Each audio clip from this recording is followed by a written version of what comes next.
It's stream time. Haha, we made it. Hello. Welcome to the lab. It's me, Professor Onion.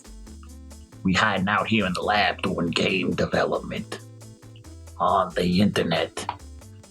Hope everybody's doing good. It's very, very cold. Like post-apocalypse cold right now. But I'm at my desk and I got my warm little drink and my little slippies. And I got my Bomby P. That's what I call Bomb Pig sometimes. And he's like a little furnace. So we're doing good. It's all good. Everything's good. Cozy lab time.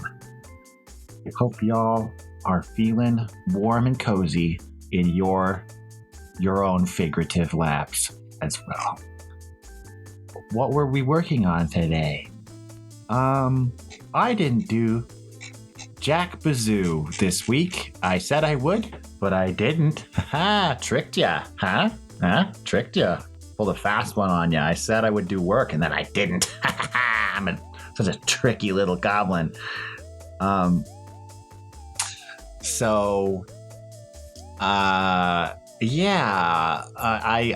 was going to work on Bomb Pig animations, and then I got distracted.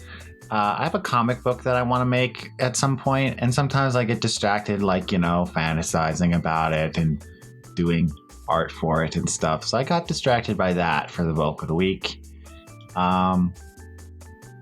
So we will be doing Bomb Pig animations today. I feel like every stream I say, oh shucks, I'm gonna do Bomb Pig stuff today, and then I end up doing like game dev garbage junk, like, we gotta fix this bug that's or we gotta do the thing. I'm not very good at examples, clearly, but not today. Not today. We're doing Bomb Pig animations today. And then Bomb Pig will be pretty much done, and we can move on to the next thing. I actually think the next thing is going to be grapple hooks, because as much as I want to add other items, I really want to add the grapple hooks, because I think they would be fucking cool. So yeah, hello geese, welcome to the stream. We're Bomb Pigging it up. Isn't that right, Bomb Pig? My little furnace friend. So allow me to just get the drawing room together while I, gotta get my workspace together. Bomb Pigs and Chaps. Hey, Demi. Had a fun time on your stream the other day. Hope you're doing good. We're going to be working on Bomb Pig tonight, making him hop around. I know every stream feels like I say I'm going to work on Bomb Pig. I've realized that everybody on the Discord, you're sick? That sucks. I just got my booster, so I'm going to probably be joining you in the sick feelings over the next 24 hours. But yeah, we're just going to vibe out. We're just going to vibe. We're going to keep it chill. We're going to keep it easy going. So if you want to just hang out and slowly expire, preferably don't do that. But if that's where you're already at, then, we'll hang out with you. Yeah, so I keep saying that we're going to work on Bomb Pig, and then I get distracted, and so for months, people have been thinking I've been working on just Bomb Pig, when really I've been doing all sorts of stuff, but I start every stream by saying, we're going to work on Bomb Pig. But we're actually working on Bomb Pig art today, and it'll be good. For the record, Demi, the only reason my streams are comfy is because of the soundtrack. That's the only reason. So if you want more of those smooth elevator doctor's office vibes, look up the Bomberman Hero OST, because that's everything I use right now. Please don't sue me. Although eventually I will be getting my own music for the stream. Gasp. I commissioned some music for RPS, the other project I'm working on, and it sounds so good. Oh my gosh, it's so good. And I'll be able to use that for the stream because, you know, I can do whatever I want with it. So we'll eventually convert over to that. I don't want to do it just yet because I want to premiere that music with that game. But yeah, it'll be sick. All right, the drawing room is ready, so let us move over there. All right, so working on Bomb Pig today. I'm just gonna load up the game so we can like give ourselves a little preview of like what we're making him do.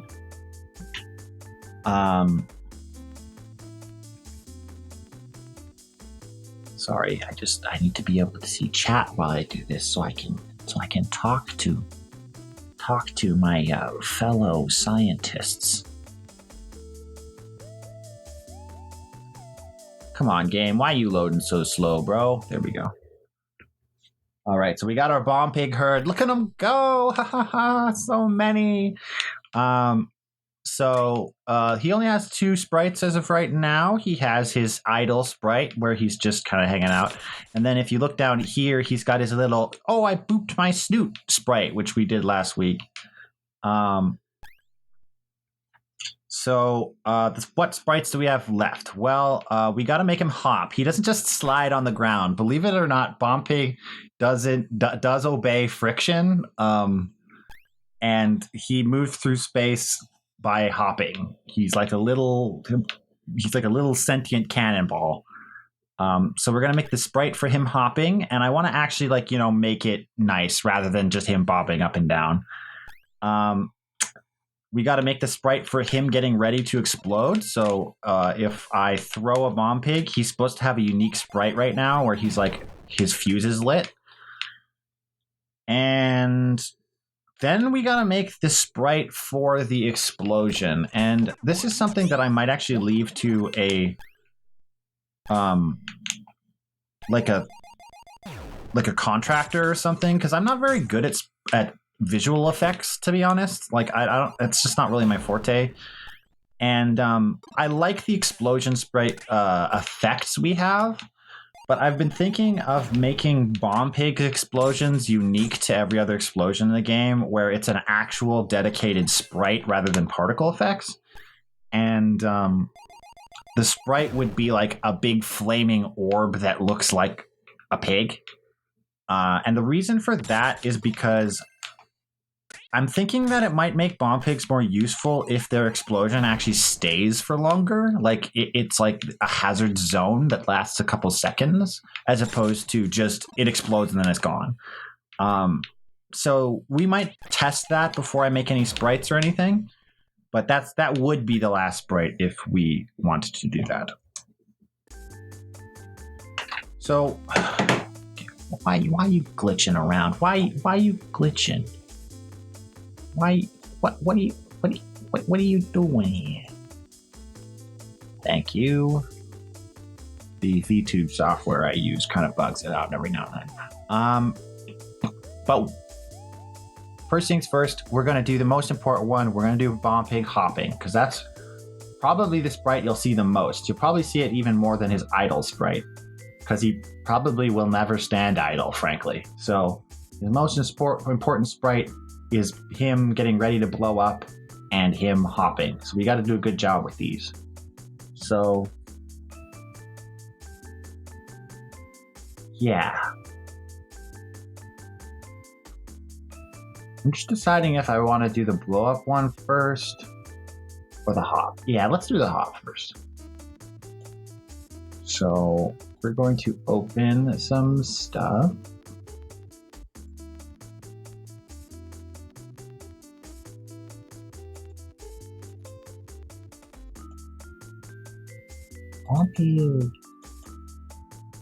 All right, so here's his spooked sprite from last week. And then here's his idle sprite. So we can work with both of these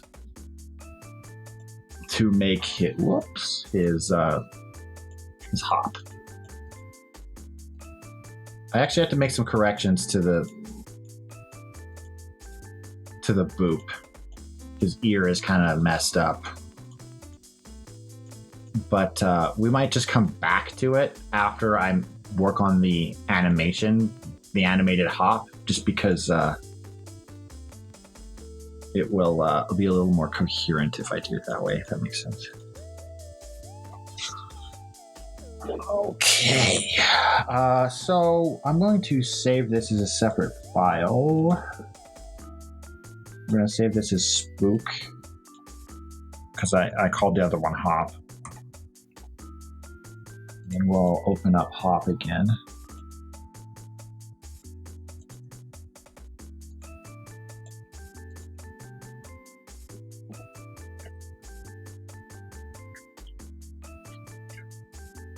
I cannot tell you how nice a warm drink on a cold Underworld's Eve is. So I don't know. I feel like I haven't gotten to do Sprite. I know I did Bomb Pig last week, but I don't know. Last week I was tired and I was kind of just farting around. I feel like I don't get to do like dedicated animation and stuff all that much on stream, so this will be kind of a nice change of pace. So we're just going to switch all of our brushes over to Sprite pixel mode.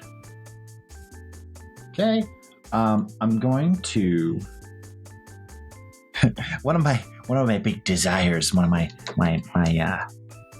what's it like secret, like I hope this comes about, but I'm not holding my breath isms is I want to be like, when I'm streaming, I want to be like the Bob Ross of pixel art.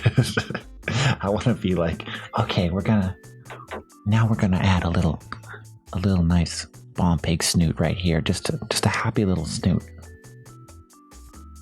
just secret between you and me, just between on the front of his face there. Yeah, really nice. Hey Fantozer, welcome to the lab. We're doing Bomb Pig sprites today. My big thing is I'm an illustrator. I'm good at making static images. I'm not really an animator. So I have a lot to learn about making sprites quickly, but we'll try our best, right? So first I'm gonna make the canvas bigger, because since he's gonna hop, I just need more space to work with. So we're just gonna make this nice and big, and then we can trim it when we're done.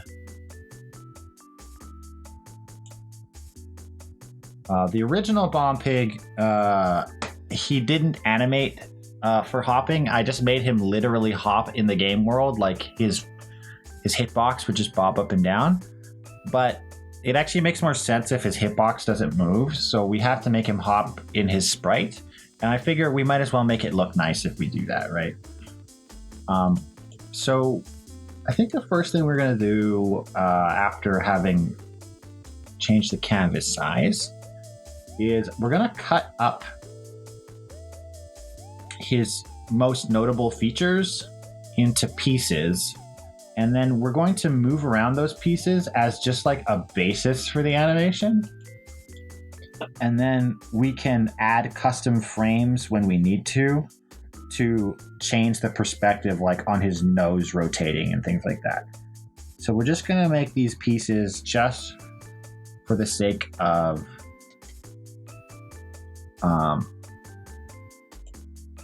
let's actually include that as part of this. Just for the sake of being able to block out the animation. So we'll do his nose, his ears, and his little tail. And then once we're done that, I will make his body a full sphere so we can move the parts around his ears, or sorry, around his body easily.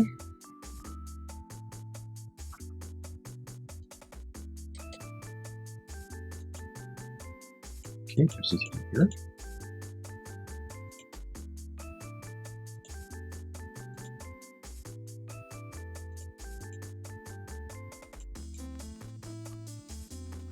And we'll go get his other ear.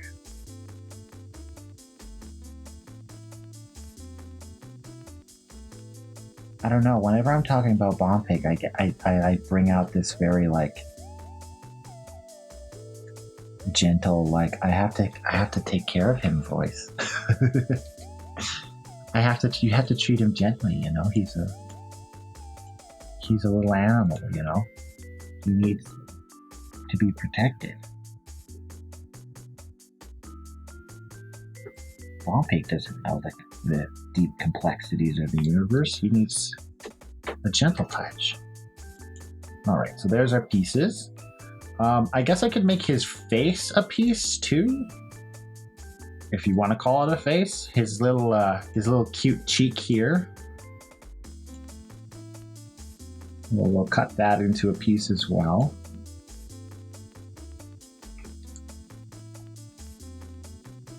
I'm undecided on the weight of Bompigs. I think they're really heavy. I think like a Bompig is like a cannonball, you know, where it's like it's small but it's like very heavy.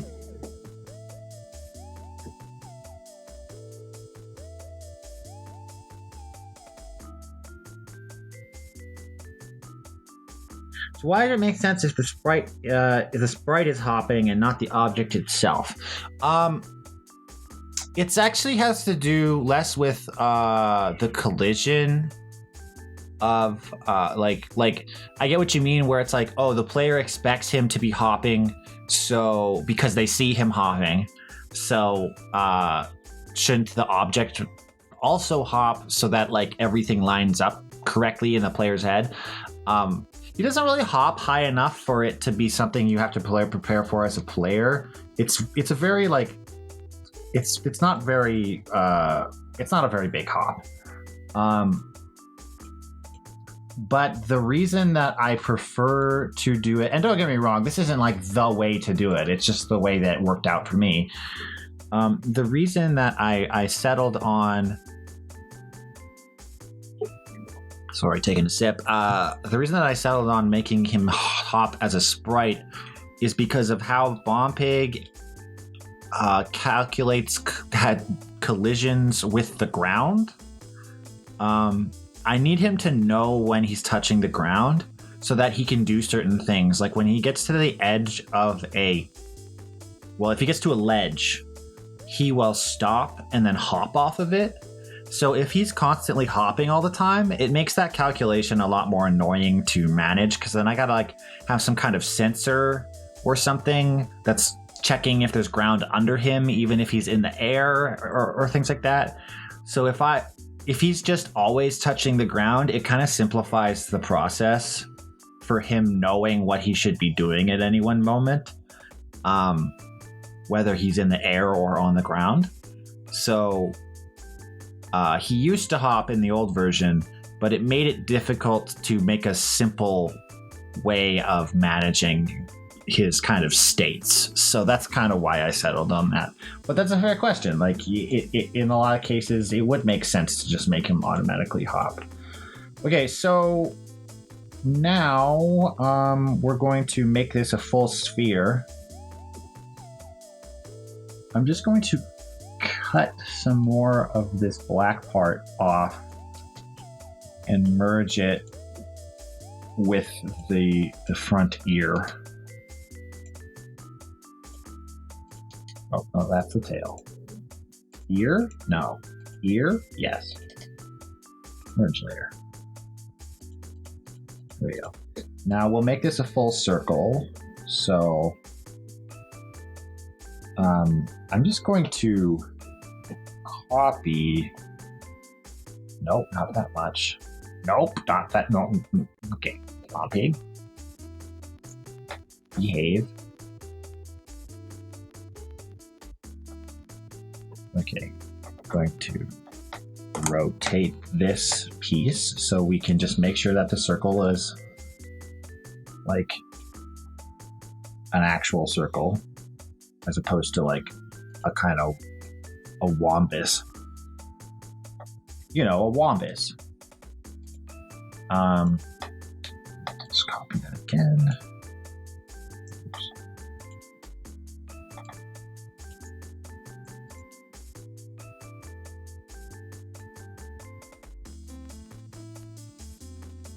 Oh, I see there is some errant aliasing there that I'll have to get rid of.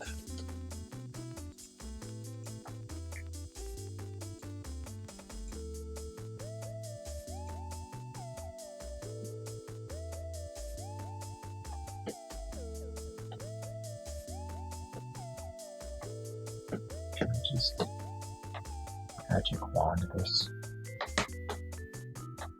Ah.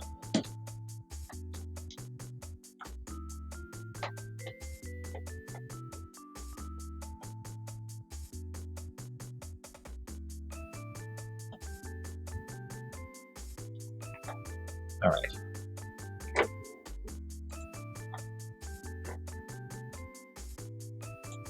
All right, so now I just need to make a convincing sphere. Actually, there are 2 pixels there that should probably be part of its eye. Let's cut those out.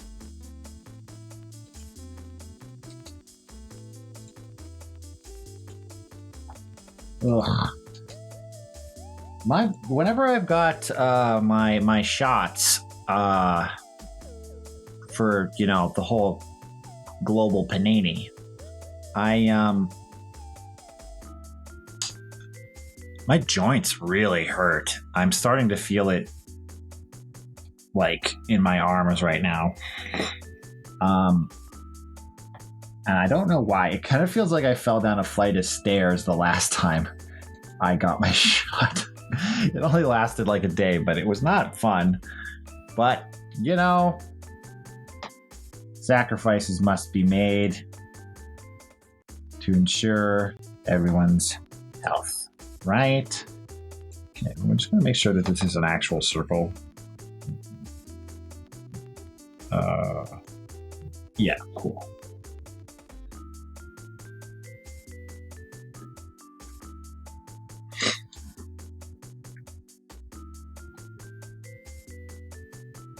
Okay, I'm just going to fill this in.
Yeah, I didn't get like I didn't get like when like it depends what your scale of really sick is, right? But like I didn't get like any like sickness symptoms like I don't remember having trouble eating or anything or getting any of the actual symptoms people have had for COVID actually. But I just got like really sore in my joints. Like, you know how like when you get a needle, usually your like shoulder hurts for a while? It was like that, but like my whole body. Like I just felt like I got in a fight or something. But it only lasted like a day. So, you know. And that was for, I think that was for both my first and my second. I got a different, this was my booster, so this is my third. And I got a different one this time, so I don't know if it's going to be different or not. We'll find out.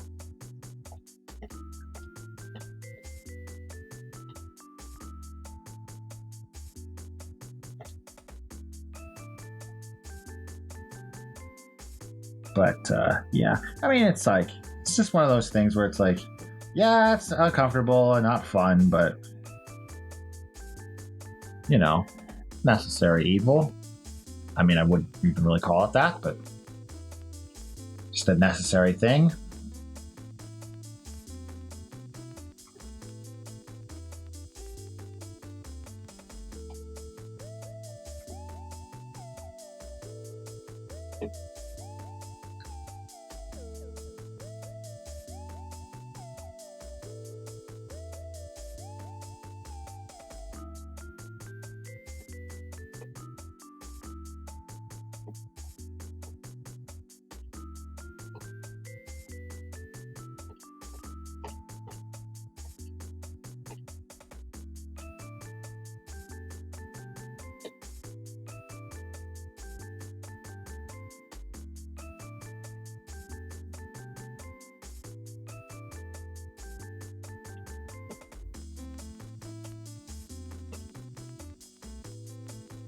Okay.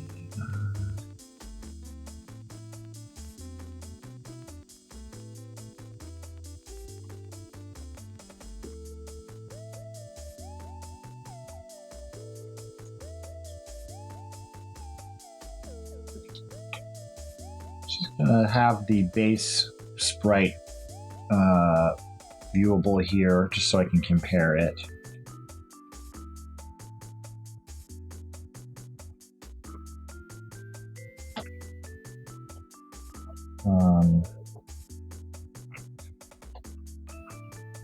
I don't know how much you guys actually want me to talk about, making sprites while I do them, because I don't want to make assumptions of you have no idea how sprites work or whatever. But if you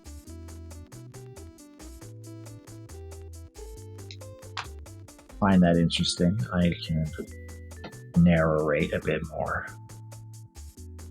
It's a little difficult for me to talk through drawing usually, because whether it's sprites or just more traditional drawing, a lot of my skill / understanding of work, pretty much everything I do for art is very intuition based. I have the knowledge, but I don't consciously know a lot of it. It's just I've learned it over the years just by doing. So I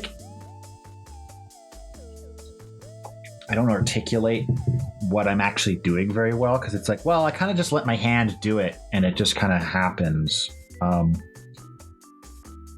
But I think the sphere is a really good example of one of the core principles of doing sprite art, which is that a really, really important thing that I would say the two most important aspects of making sprites is understanding how light works. Well, you don't actually have to know how light works, but conveying light and understanding color. Because when you are making a sprite, you aren't drawing a thing, which sounds kind of counterintuitive, right? But the fact of the matter is you're not drawing with lines, and you're not painting. You're drawing with little boxes, and the thing you're making isn't a bunch of boxes. It's an abstract thing. It's a chair or a house or a hot anime babe or whatever. And none of those things are made out of boxes. So if you want to convey something made out of boxes, you have to start lying to the person who's looking at it. You got to start convincing them that it's not made of boxes, even though it is. And in order to do that, you have to understand how color works, because how the colors on the screen interact with each other is what tricks their brain into seeing what you're trying to trick them into seeing, right? So it's like understanding how two colors look from far away, you know, when they're up close together as boxes, what that illusion creates. And that's pretty hard. Like, I'm not going to pretend it's easy. It's not. You have to really get a feel for how colors interact with each other and the kind of tricks you can use that suggest things that aren't there. When it comes to light, the reason you want to know how light works is that light suggests shape. If you have like a sphere, like I'm doing here, the fact of the matter is that what you have on the screen is a circle, like a flat object, but we want to make it look three-dimensional. So we have to use lighting to suggest that it has dimension to it. And that goes for traditional art, and that goes for sprites as well. Like, this is a flat circle, but if we mess around with the colors and the hues just right, we can suggest that it's actually some kind of 3D orb. Which I'm not amazing at, admittedly.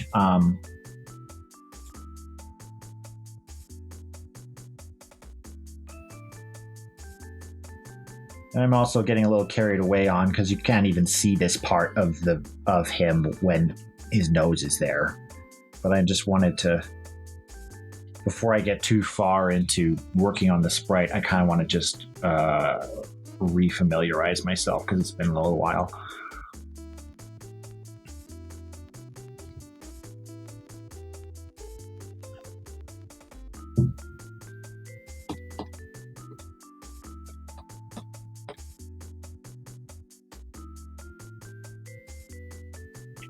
And then, of course, there's all the actual tricks that you'll learn. Mostly aliasing is the big one, which is like this here. The transition from this glare to this black outline. You see these little darker pixels here?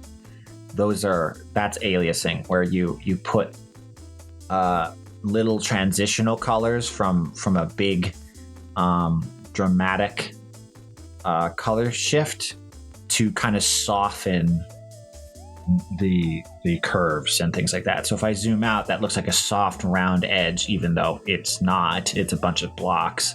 It's a bunch of Legos. So, okay, now we can put our bomb pig pieces back together.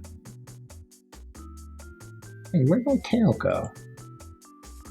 Hello? Where's my tail? Did I delete it? Oh no, I deleted the tail. Okay, we'll just go get it back.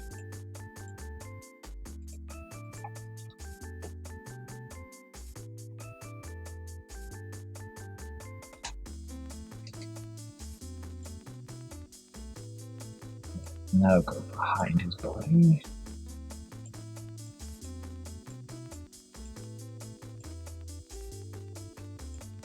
And now we'll just do a couple corrections to make this seamless. This isn't usually how I go about making sprites. Like, I don't usually break sprites into parts and then move the pieces around. It's kind of a hassle to do things that way. Usually I just do frame by frame animation, but I figure he's a sphere, so it'll actually be easier for me to do it this way. kind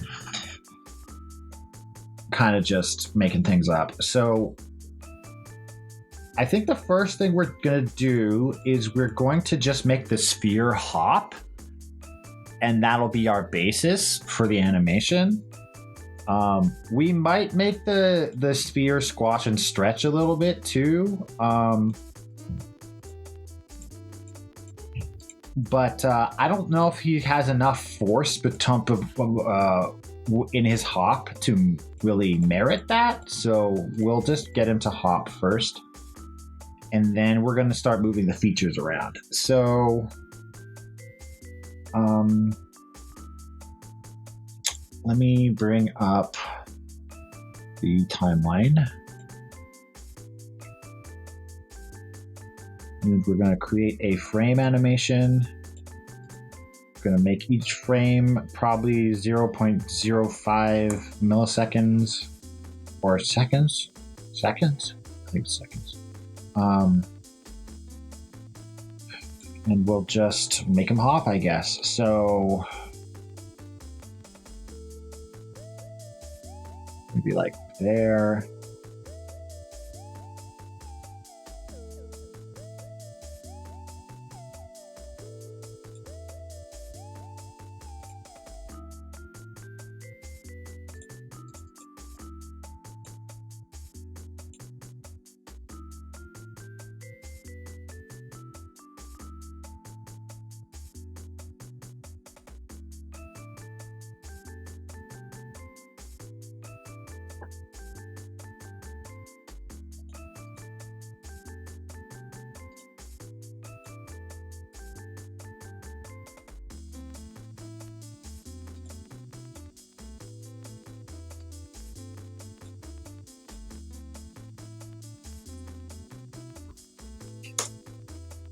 It hopping. That's correct. It is hopping.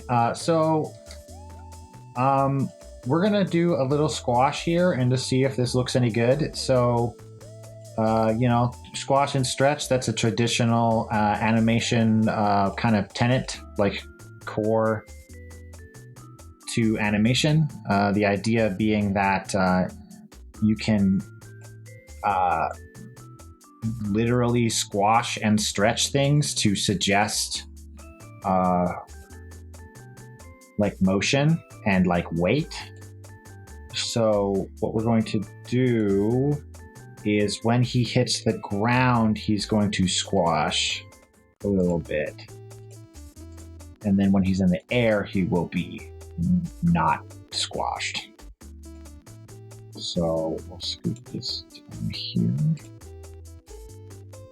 Sorry, whenever you change something in the first frame of a Photoshop animation, it cascades to every other frame, which is both useful and annoying. Okay, so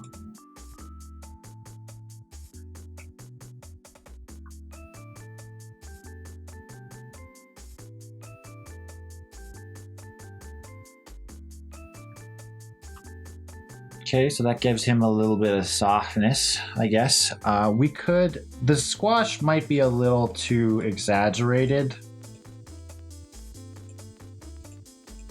but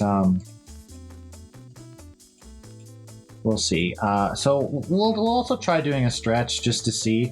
So the squash is for impacts, so he's impacting the ground, so he squashes a little bit, and then stretching is for like motion and speed. So he hits the ground and then he's going to bounce up. So this is the frame where he should be stretched because he's like bouncing up quickly. So we're just going to squeeze this a little bit. Not too much.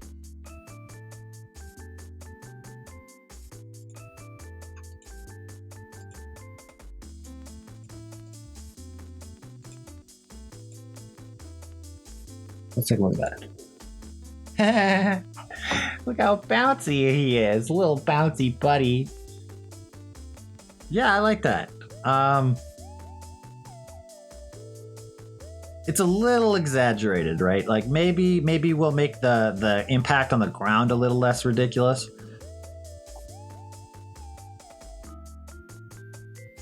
Because the thing about it is I do want Bonpig to feel heavy, right? And this makes him feel a little softer, right? He's a little malleable now.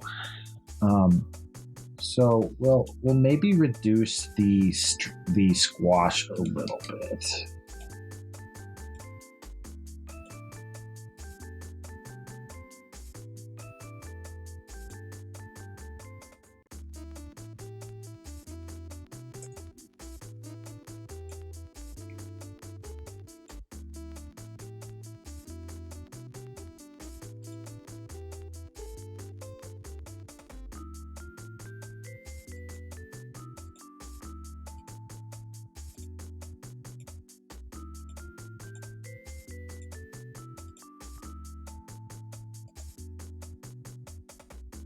Yeah, that's a little less dramatic.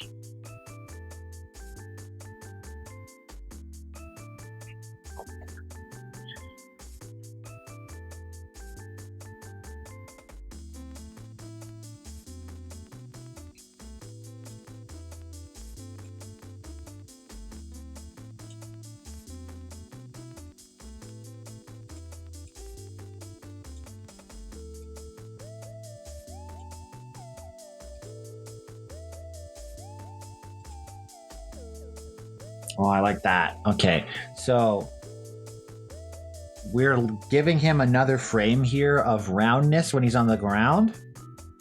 And what that is doing is it's making it so that this looks like the impact when it's only 4 frames and this is the first frame. This looks like the impact of him hitting the ground, right?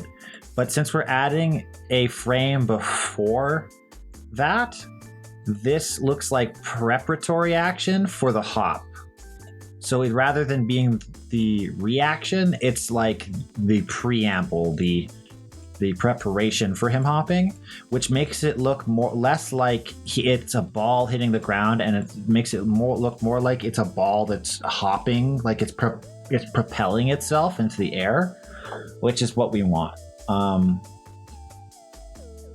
So that's just perfect.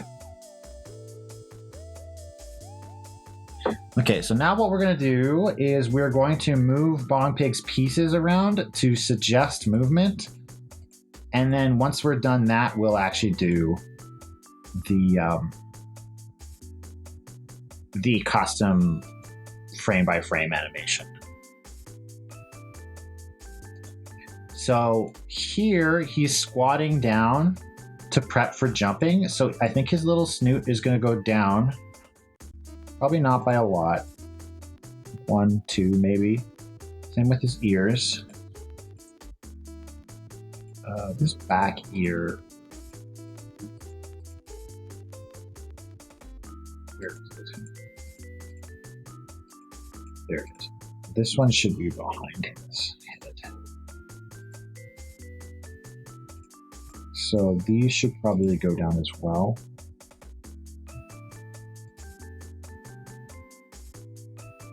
And I think his tail should go up just a little bit to suggest like he's leaning forward a little bit.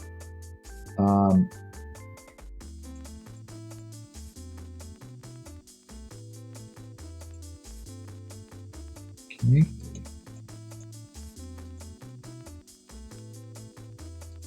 And then he hops in the air, so we'll have to just move everything up.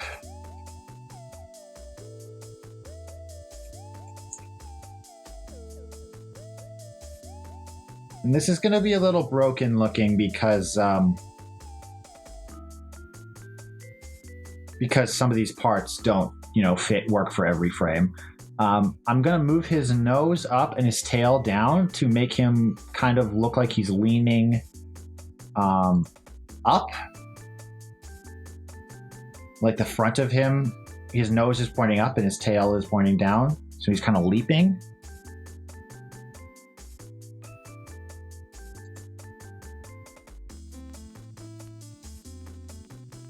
Might have been a little too dramatic. We'll move his nose down just a little bit.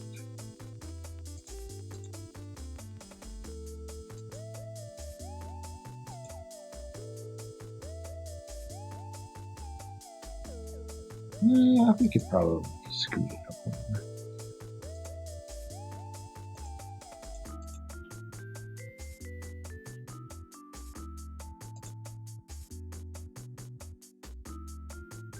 And then I want him to look down a little bit as he starts rotating back down. So we'll just do the same thing with his nose and his tail again.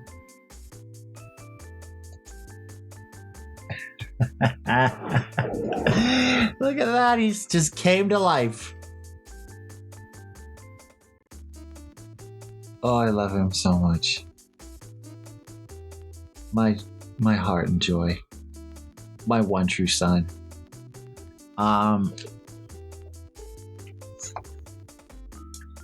Tail doesn't feel quite right, does it? It's probably because the tail is the thing that's going to do the most rotation in the animation. So it's a little low here.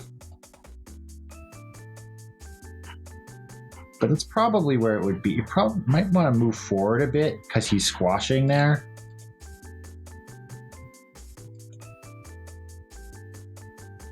Yeah, it's not quite right because that's the one frame where it needs to kind of rotate the most.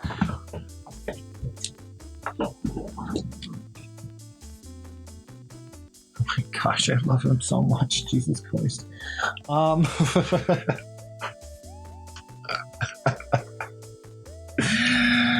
love you, puppy. Okay. Sorry, I'm having a moment.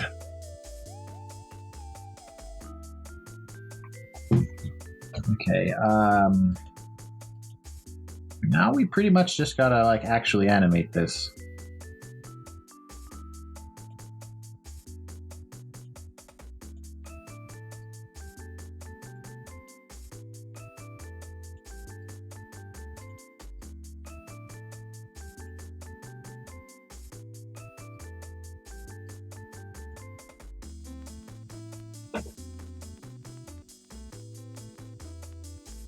It might be best if rather than rotating the back end, we just make it so that his actual little rope part of his tail, we just make that bob up and down separately from the rest, because it might be a little too much work to try to get the metal part, the little like capper thing, to actually rotate a bunch. It might be a little hard to convey that easily.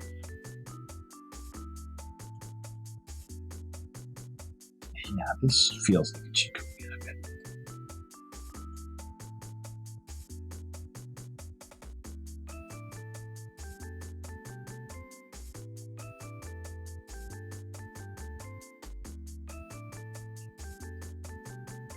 And you know what? When he's squashed, his nose should probably move forward to suggest he's squishing. Same with his tail, it should move back.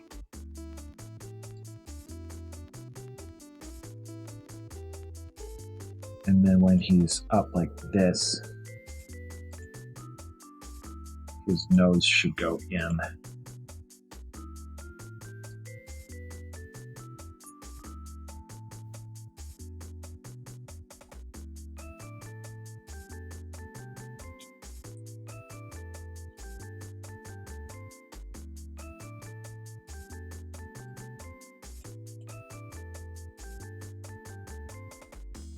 And then just move his tail down here like this.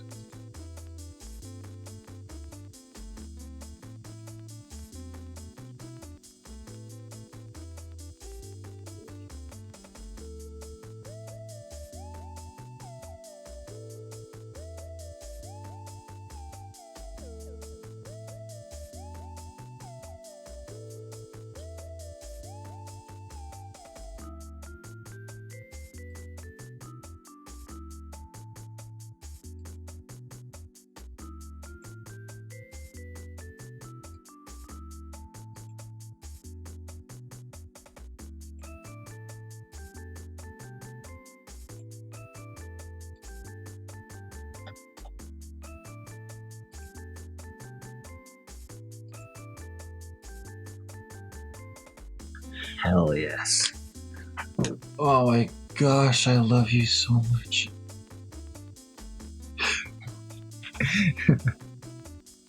I'm sorry, I'm just... Sometimes you're in awe of your own creations, you know?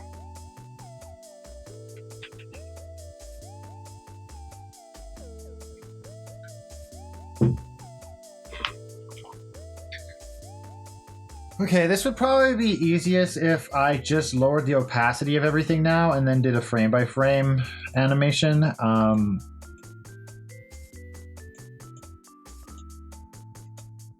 So we might just do that. Either that or duplicate everything and then clean up each frame. That actually might be easiest. Let's do that. So we're just going to copy everything that's visible on each frame, duplicate them, and then merge them.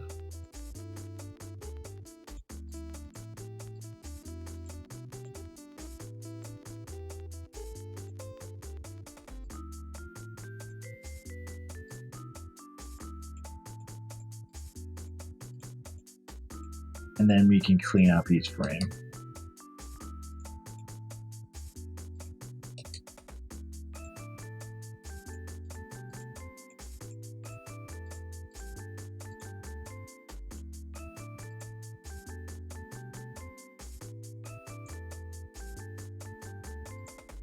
I should probably move his ears up in this frame.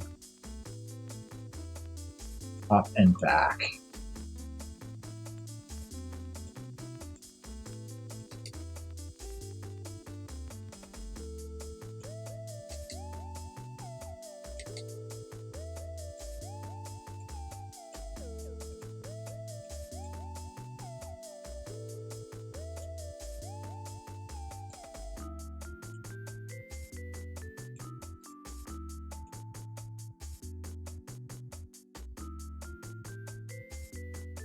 I'm wondering if this last frame should be more dramatic. Should his nose be further down? Should he really be like looking fully down in this frame?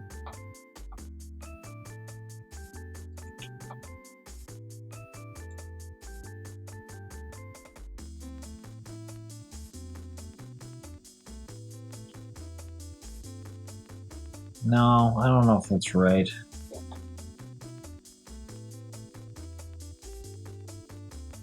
I think his eye is going to need to change more to suggest that.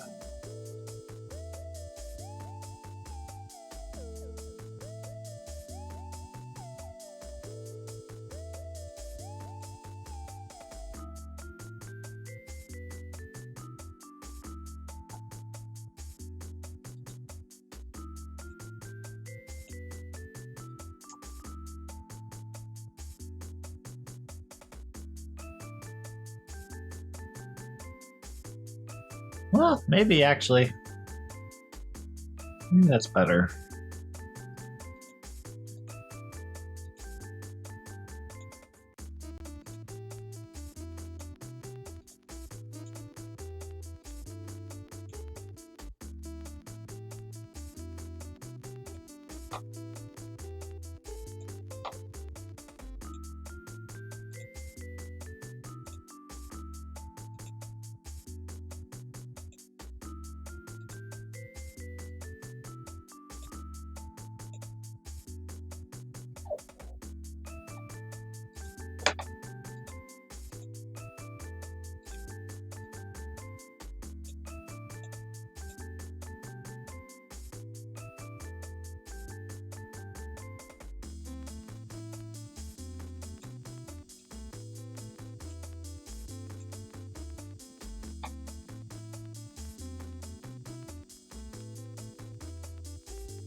His tail is a little out of control, right?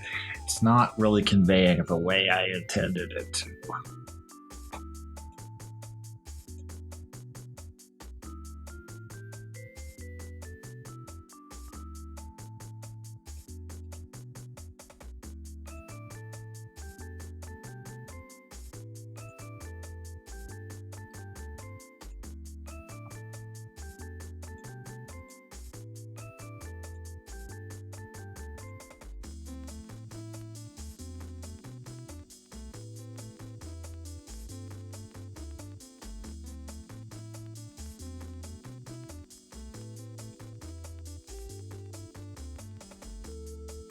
Maybe I should add some more like falling action to this frame here.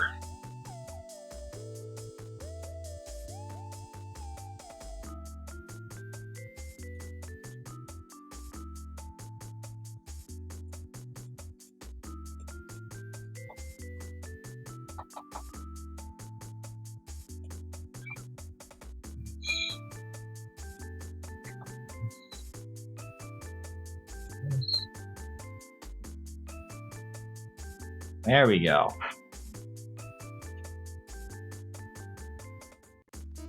There we go. That adds a like through line to the motion of his tail and his nose.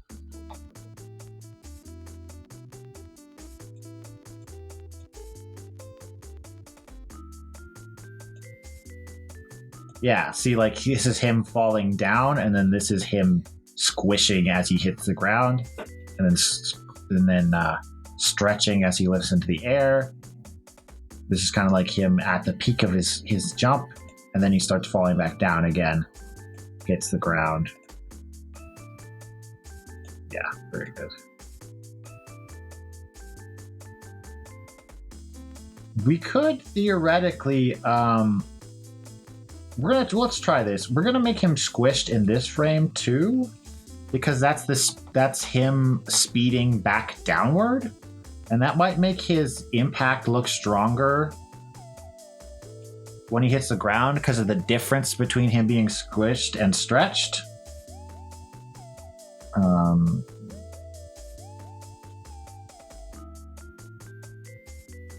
gonna move the eye on top of those here.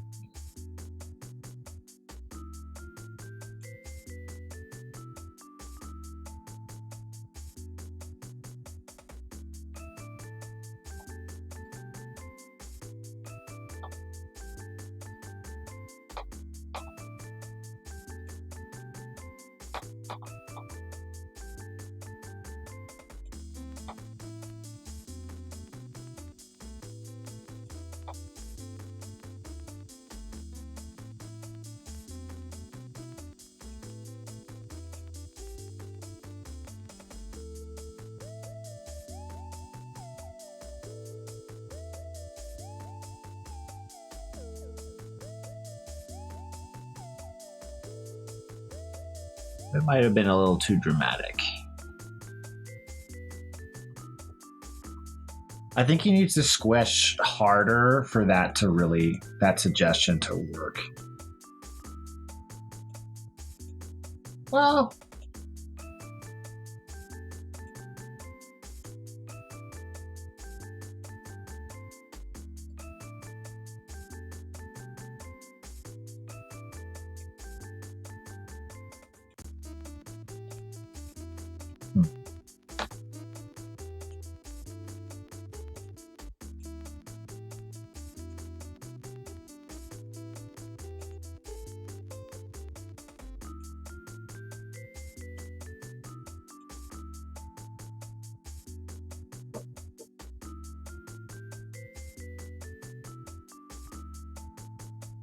here. Right. Go forward.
think you might need to squash a bit more.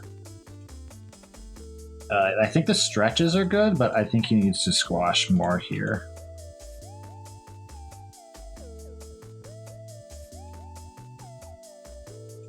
Maybe I could increase the time on that, maybe. No, that looks awful.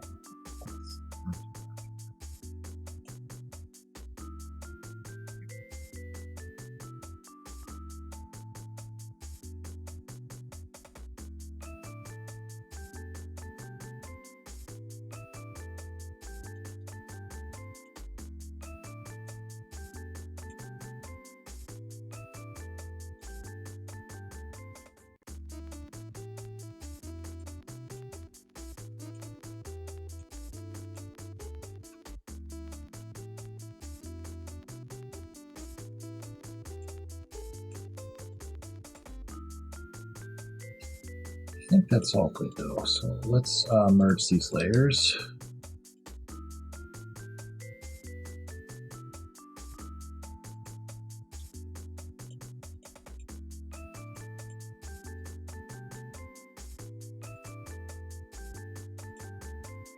And then finally we'll merge these layers.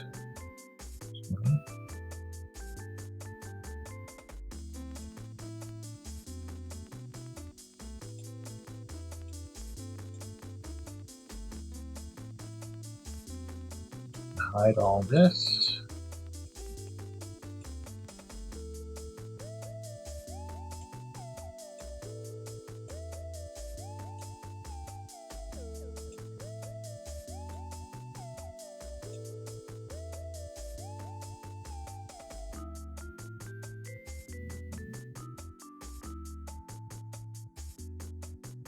Well, it's late for you, Fantozer. Well, stay as long as you can. If you gotta go early, don't worry about it. The truth of the matter is, I'm here to get work done. So, as long as the work gets done, I'm happy with the stream. You know, having people to keep me company just makes it more pleasant. That his left, or I guess his right, but our left ear. It's gonna need a little more motion to it. His back ear feels like it's flopping around based off of him moving, but the front ear feels a little off. Also, his eye might move just a little too much.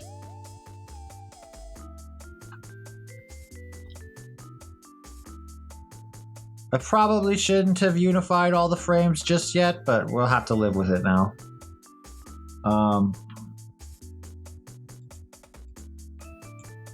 Well, that's not true. I suppose I could just hide all of these.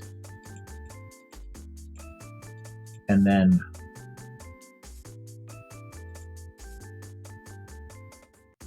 re-show these.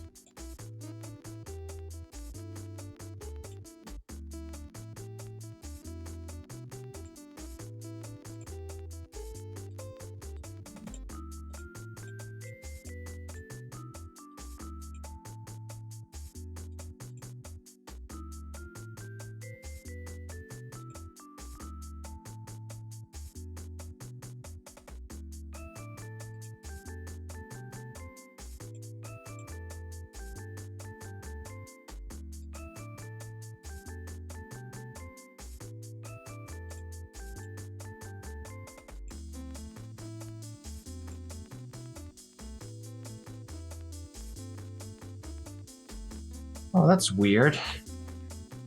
His eye doesn't move as much now. I must have did something wrong when I fused all those layers.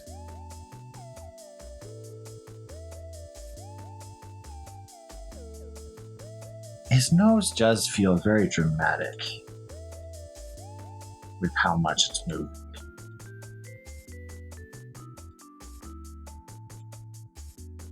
It might just be a little too much between these two frames. Because he doesn't move. These two frames are him moving at the height of his jump, and he really shouldn't move that much here. It should be very subtle, whereas this is where the most extreme difference should be.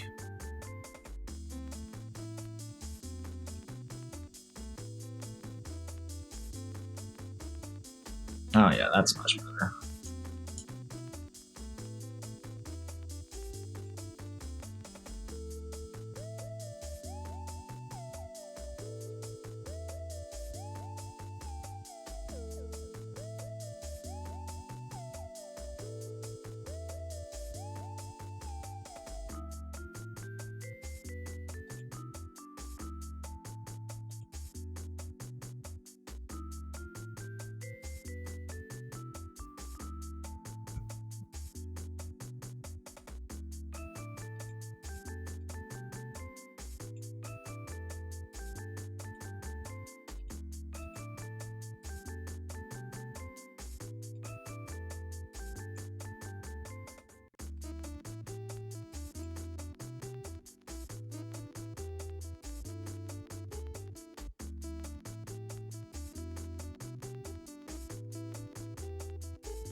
He might need to squish more.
I still feel like his nose is a little too sporadic. It might be this frame.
I think we might need to make his nose squash as well on this frame,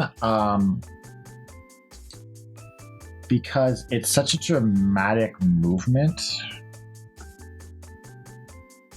that if you stare at it too hard, it looks kind of strange. So we might just make his nose squish here.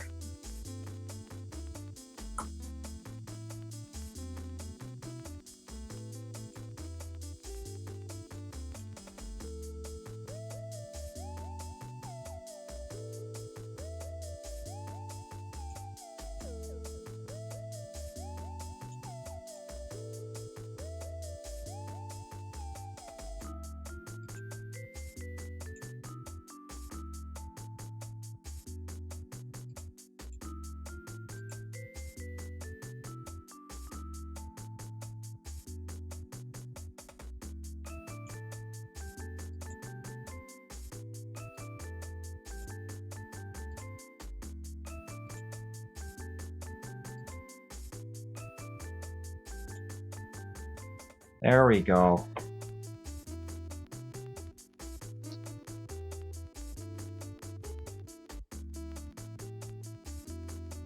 That makes it look a little more like it gives the same squashiness to his nose as the rest of his body.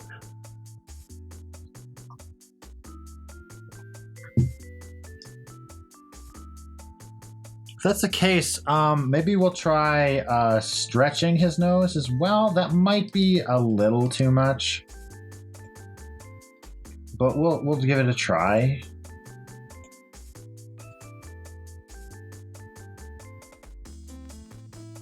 So we'll just squish this a tiny bit. Oh, one thing.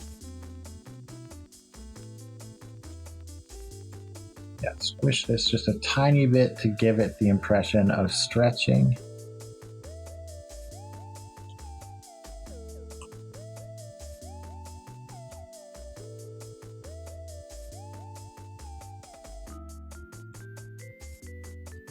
And then in this frame, we'll use that same nose.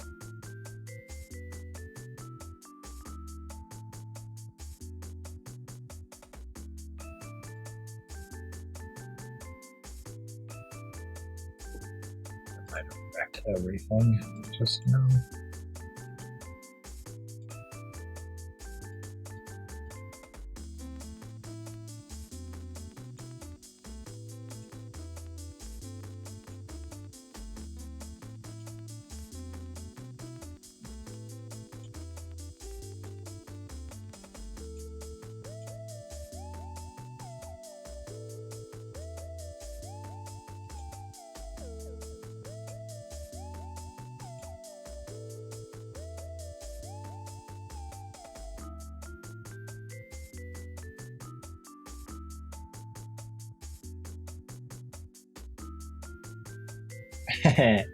Yeah, he's pretty cute, isn't he, Geese? The squishy nose might be a little much, though.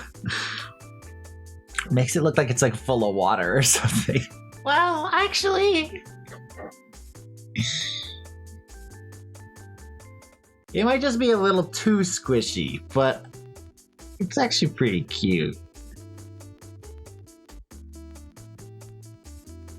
Yeah, it might just be a little too squishy. So on this frame, it might squish too much. Oops, wrong one.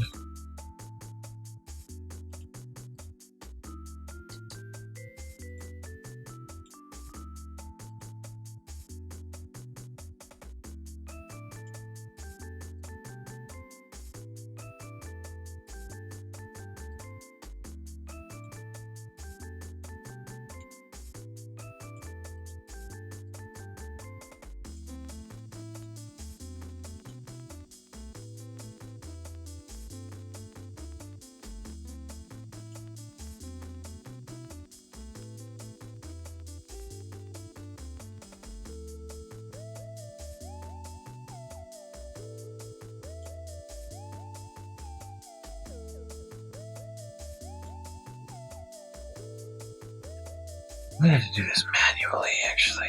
Maybe like this or something.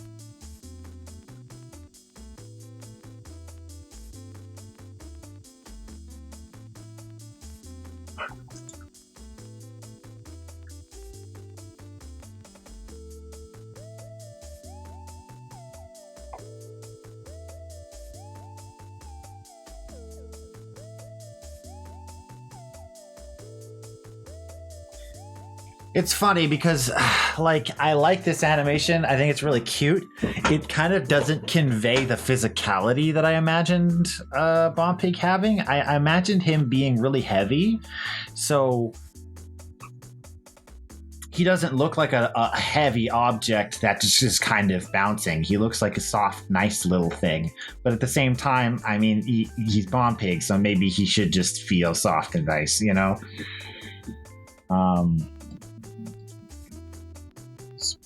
Move around his ear a little bit. This front ear doesn't feel floppy in quite the way I want it to.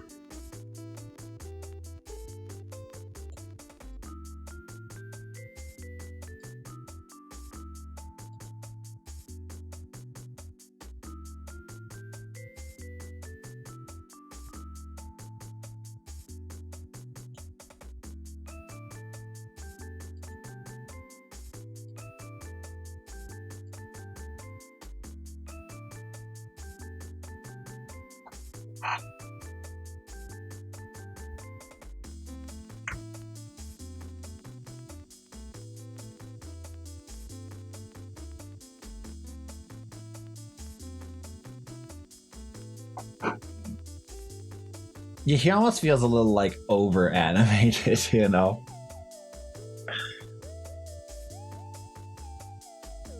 But I bet it'll look really good in the game, so I kind of can't complain. Yeah.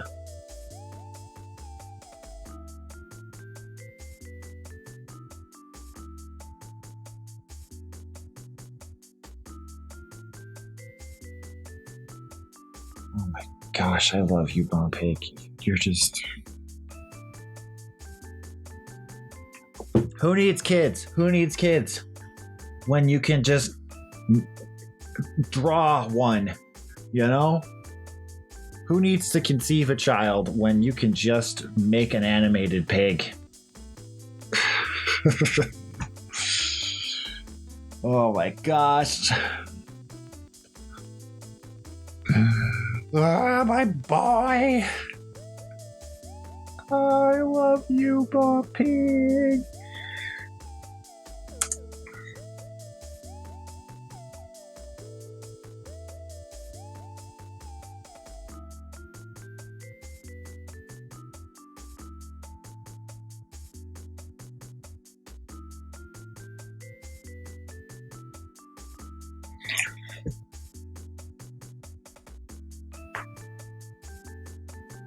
Okay, we're pretty close. I just still feel there's something going on with his tail and his nose. Mostly his tail at this point.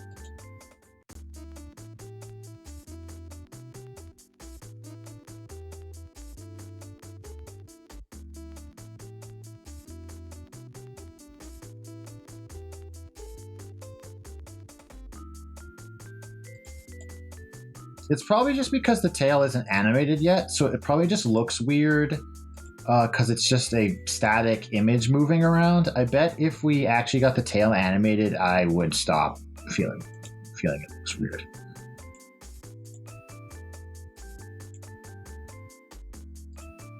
This transition is kind of odd right here.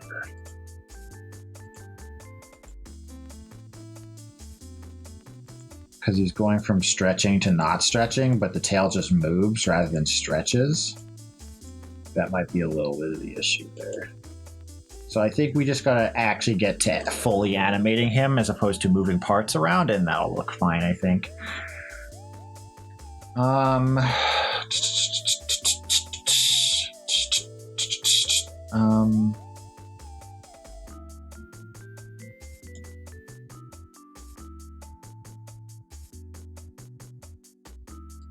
So yeah, I think we can start fusing these frames together.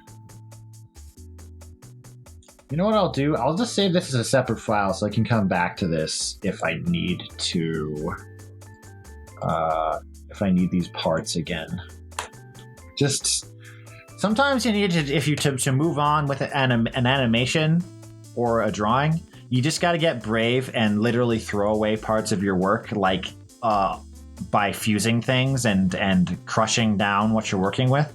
Like, you'd think being able to go back to different layers would be useful, but sometimes it just gets in your way of making like concrete decisions.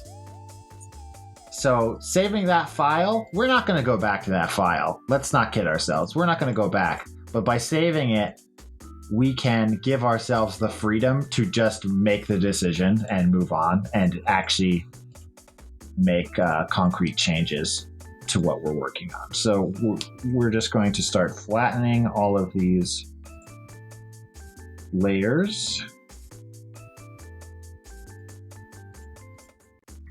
This will be layer 2 or frame 2.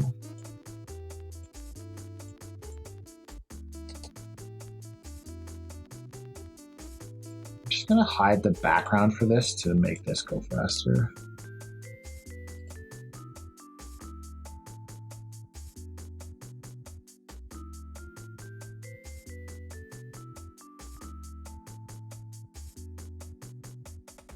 This will be 3.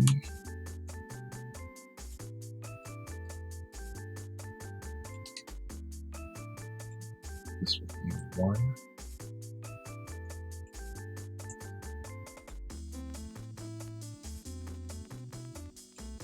This will be 4.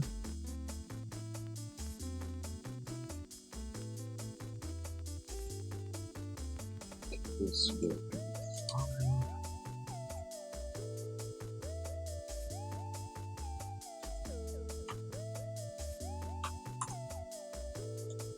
We can hide all of these layers.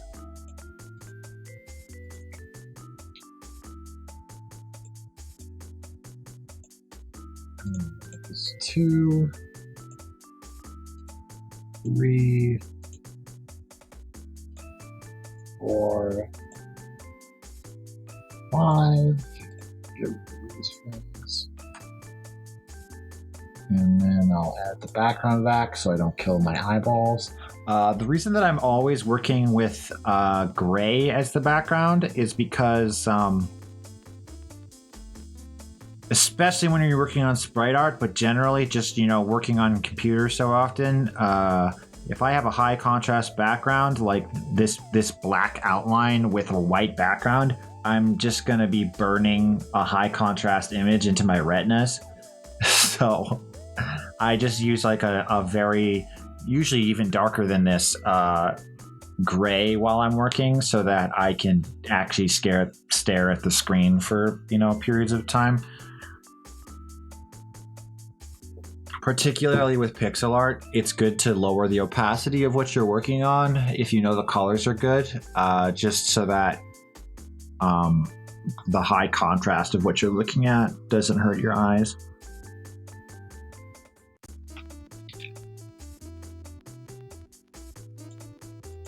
Okay, so I'm just going to clean up these frames, and then we're going to do his tail and his eye, and that should pretty much finish it up. So let's just clean up these holes and stuff.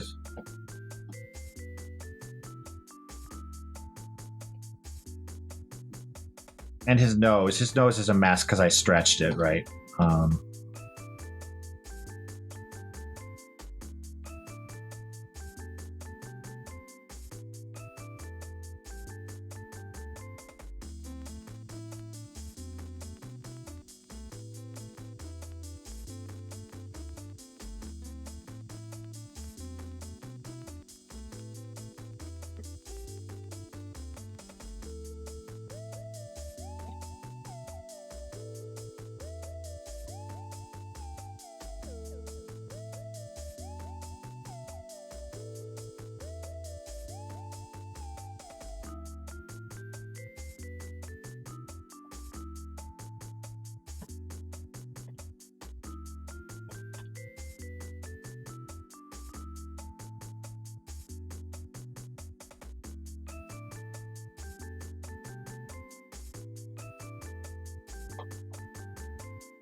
No, that looks dumb. We should not stretch the little glint there.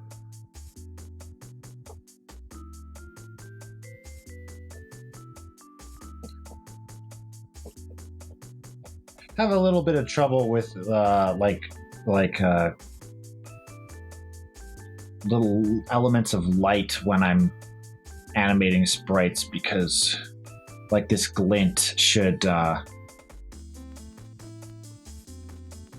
theoretically not be moving around as much as it is.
Sometimes a boy has just gotta squish.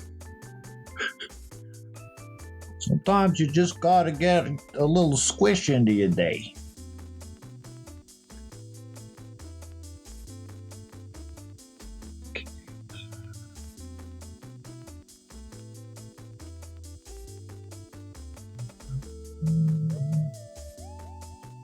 Gosh, I am blessed. I am blessed. I have all my doubts. I wake up in the morning, I look at Twitter. I have all these pains, all these aches, all this hurt. But how can you not be blessed looking at this shit? How can you not just be knowing that you're living your best life looking at this shit? You are on the right path, my friend.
No, that's wrong. That's wrong. Needs a little more ear there.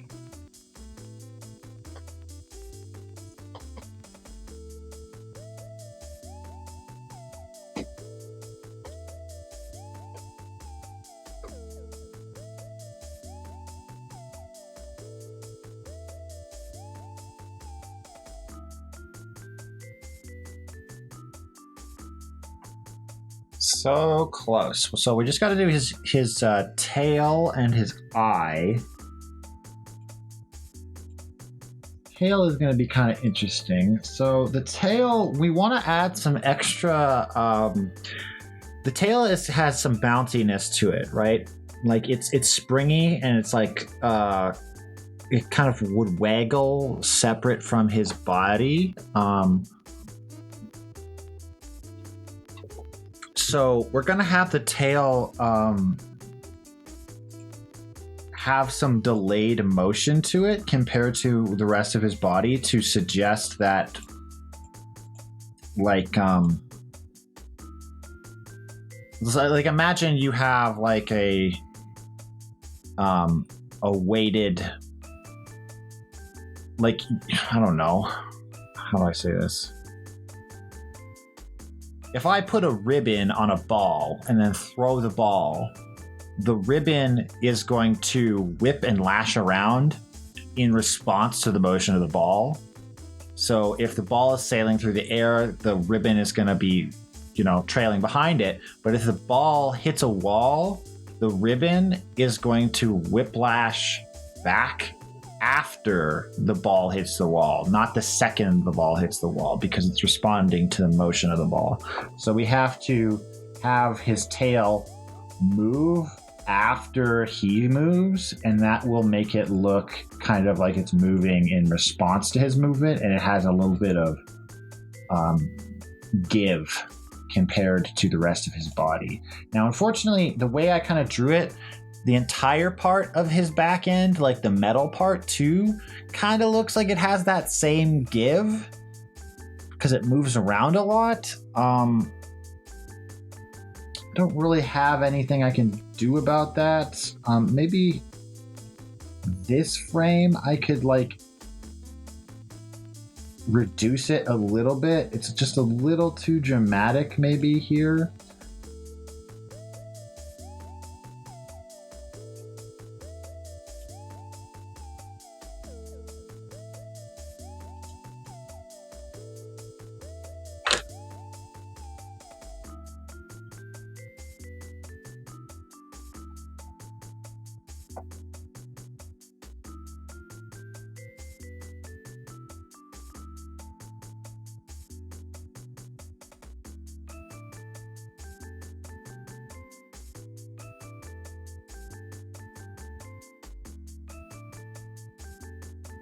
Not perfect, but you know what? Like, whatever. Let's move on.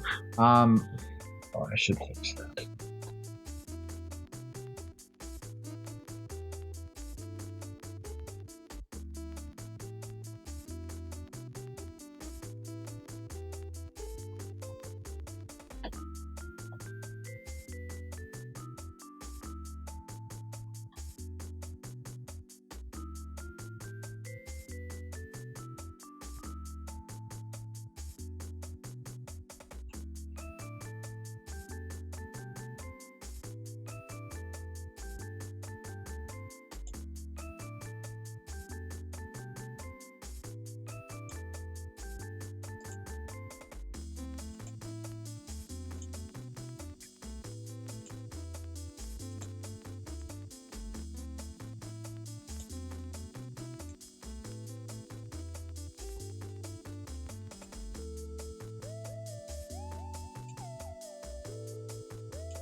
You don't call your sleep, Phantoser? You don't just call it to you and it just comes, and you don't have to like do anything. You just give your sleep a little ring, and it's like, hey, it's time to sleep, and you just fall asleep. I mean, I wish I could do that. I got like 4 hours of sleep the other night because I just can't sleep sometimes. It was great, and by that I mean it was horrible. Caught up on it today though, feeling really good. I actually got probably too much sleep today.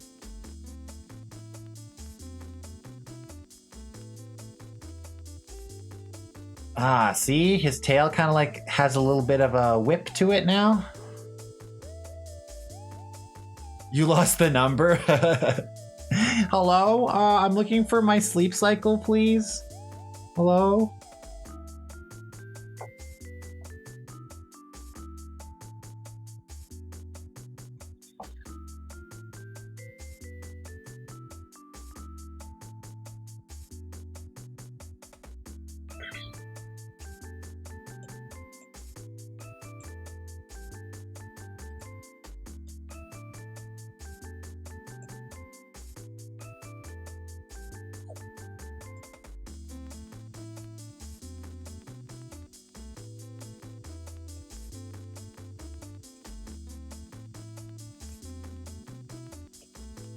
Okay, we can move these. No, again.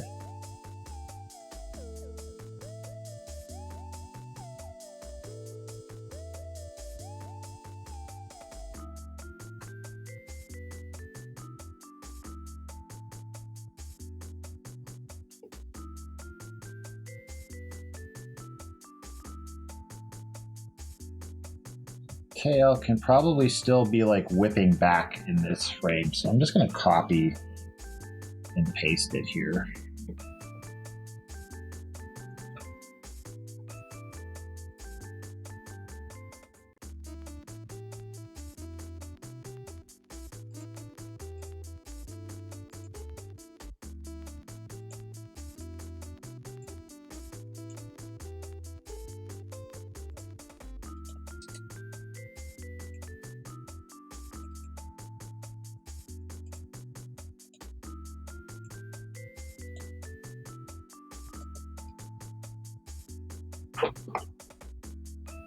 Okay, that's pretty good. Now the only thing is his little metal butt thing is moving around too much still, and I don't know why. I think this frame draws too much attention to it.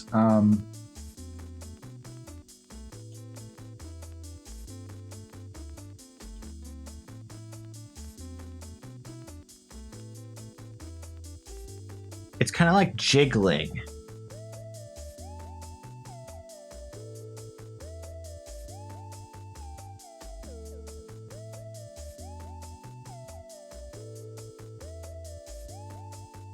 Realize it's not really feasible to model 4 characters if you want to finish the first case of your game this year. Yeah, you probably should cheat. Take it from me. You should probably cheat.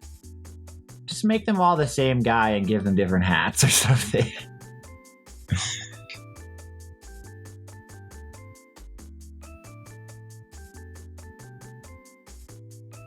Yeah, it's jiggling around too much. How is it jiggling around too much, though? It's so hard to catch when it's going so fast. Maybe if I slow this whole thing down, I could see it.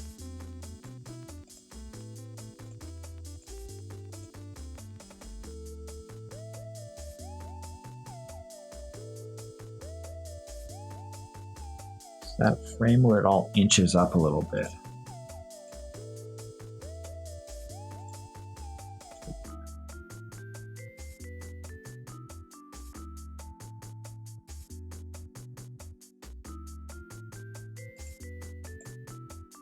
This frame?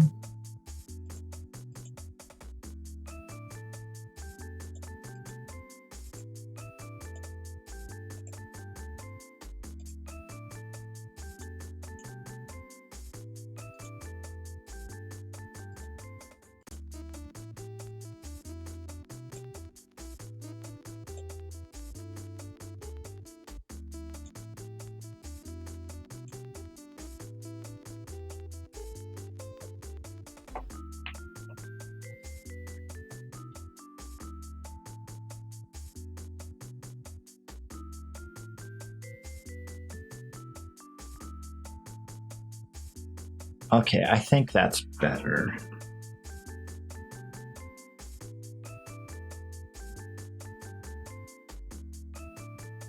Yeah, exactly. I'm trying to make it more rigid. I think you got it exactly. I think it's kind of flopping around too much. It made it look like it's separate from the bomb body. I think I got it though. I think it was just that one frame dragged a little too long, so it made it look like it was flopping in the same way that I want his tail to look like it's flopping. I don't know what you call that thing. This like metal cap. I guess it's because like a cartoon bomb is very unlike any bombs in reality. Like they're based off of like cannonball bombs or something like ancient. So I don't know if there's an actual name for that thing.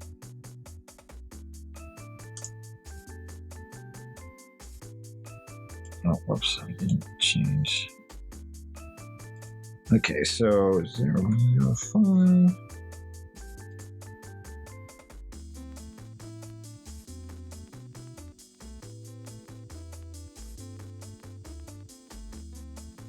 I probably could work on it more, but you know what? I think I'm gonna call it with that for this animation. Other than his eye, let's do his eye.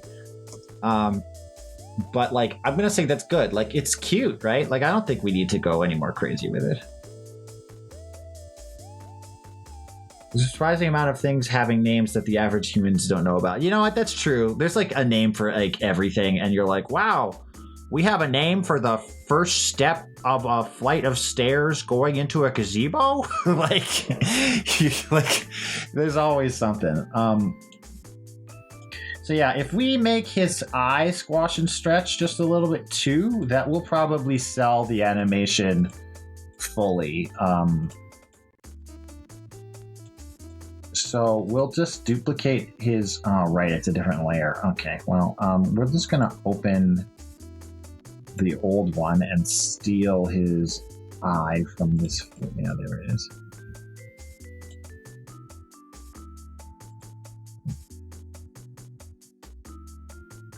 Okay, so he's squashed in this frame. Yes, so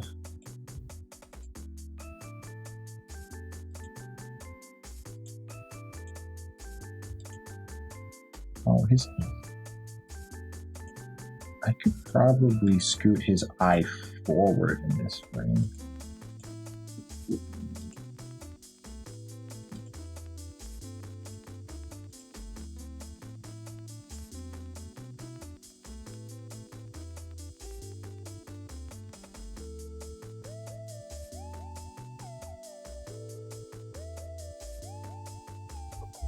Yeah, you're right. I really shouldn't be as critical as I am.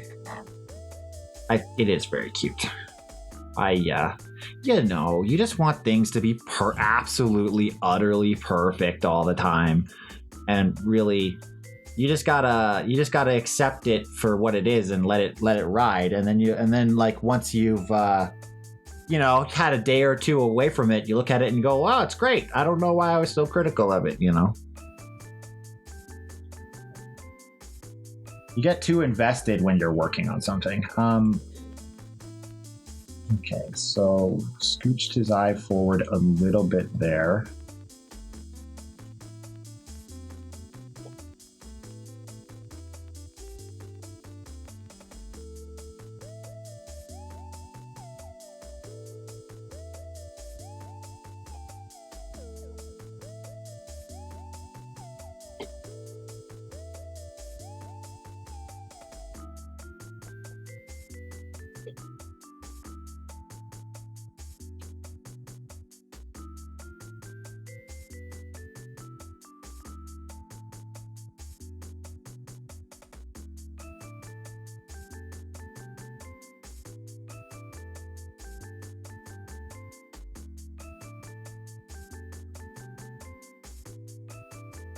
I think this frame will adjust his eye a little bit.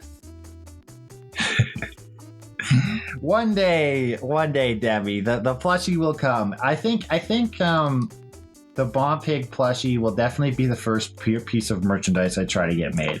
Now, the reason that he doesn't exist already is because I've never made merchandise before, and it's like a whole thing. But definitely the first thing I'd love to get put together. Which is funny because Bomb Pig didn't even exist for a very long time. Like, I didn't start Hellions and was like, Bomb Pig is going to be in this. Like, Bomb Pig's actually a pretty recent development over the course of Hellions' life, but he's kind of like become the face of the game, which is pretty funny to me. Okay, so his eye is we're gonna tilt it a little bit in this frame to give him a little more downward motion.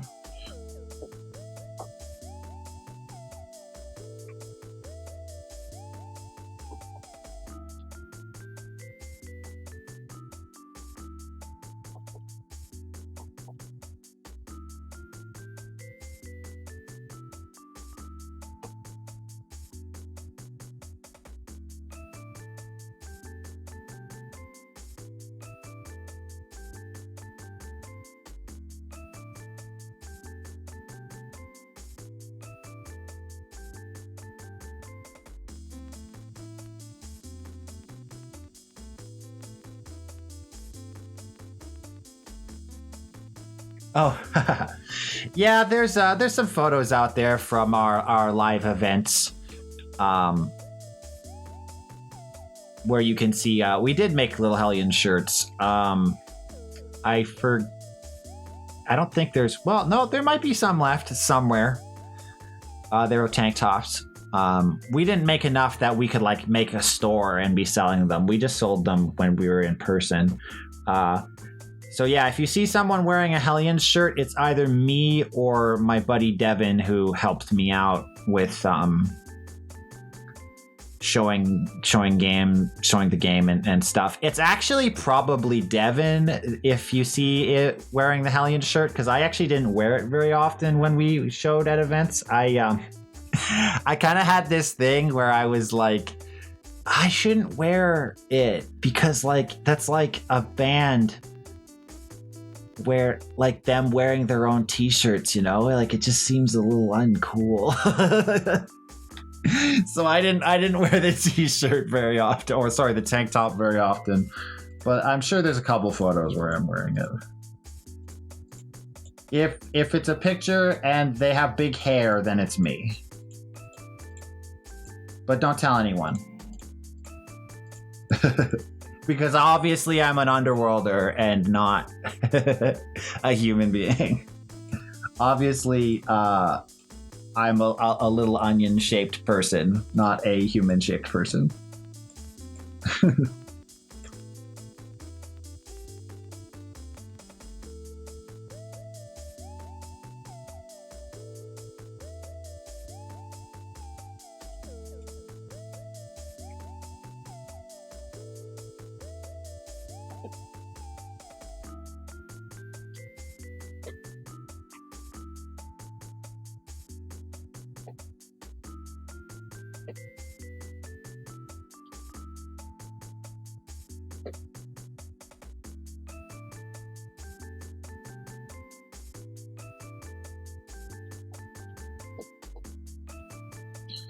But yeah, you know, when you're working on a game this long, you show it at a lot of events and stuff. So before COVID happened, there was quite a few events that we went to. I never got to go into anything big. The biggest thing I was probably going to go to was MomoCon in where's MomoCon? It's in the States somewhere. I haven't got to show the game in the States.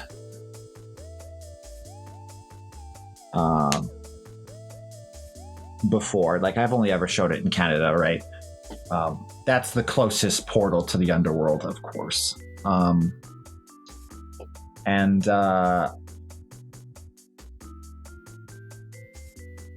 Unfortunately, that the whole global panini happened before I could show it at any more popular events.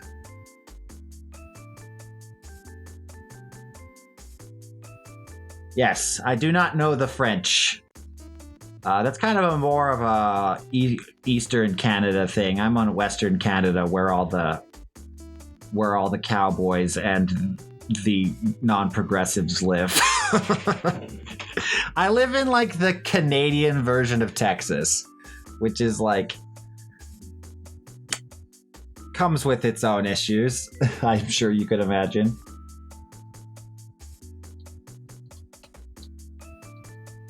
You want to move to Canada? Canada's a nice place. It has its same issues, just like anywhere else. You know, there are ignorant people all over the world, but I like Canada for what it is.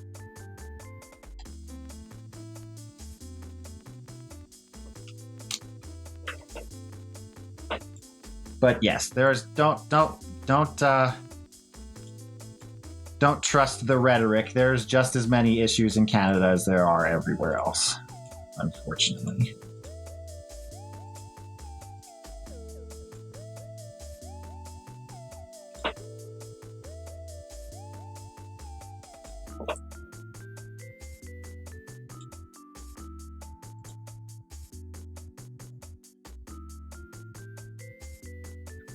So COVID made it even to hell.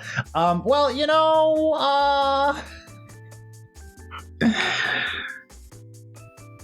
I'm sure there's some complex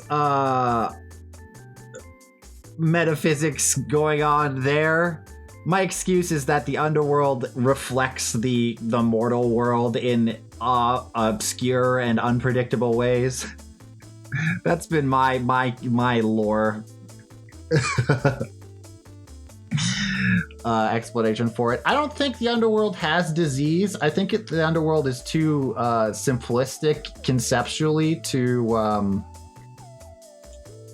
have things like that. Like underworlders can change their physical anatomy just by thinking about it really hard. So I don't know if you would be able to contract. Like, I don't think they work similar to us on a cellular level. They're like from like a cartoon world. Like, I don't know if sickness is compatible with the simplicity of their reality.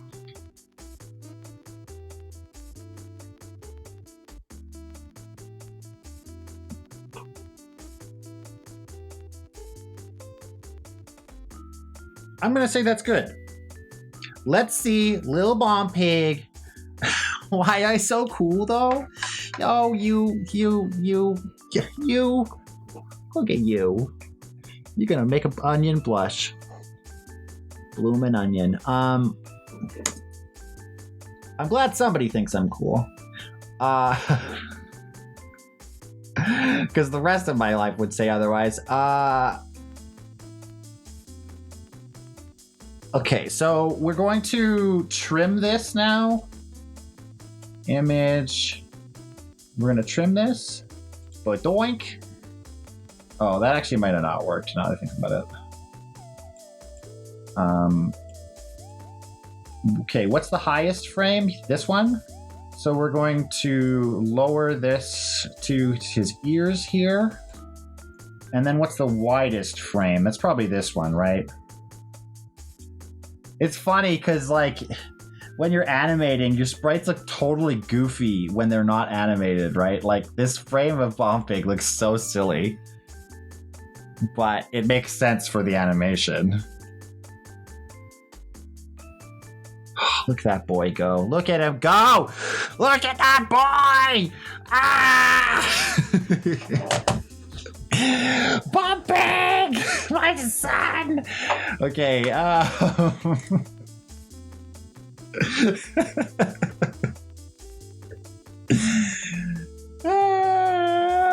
okay. Okay, so I need to export this. Alright, I lost my brain for a second there.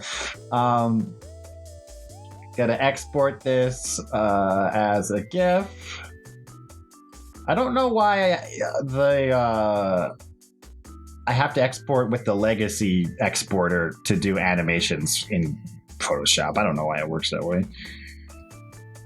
Okay, and this is going to go to, let's see here, Little Hellions, items, Bomb Pig, and we'll call this Hop Save.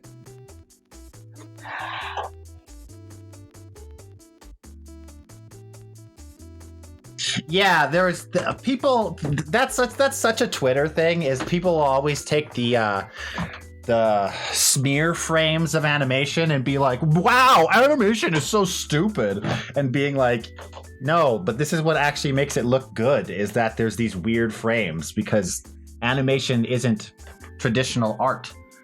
You need to make weird frames in order for it to look good." Oh, you know what? I messed up on this frame. Actually, there needs to be some lines there. But yeah, there were a lot of memes from Mickey, and I remember some like Justice League ones from the old Justice League cartoons. Oh, no, that's wrong.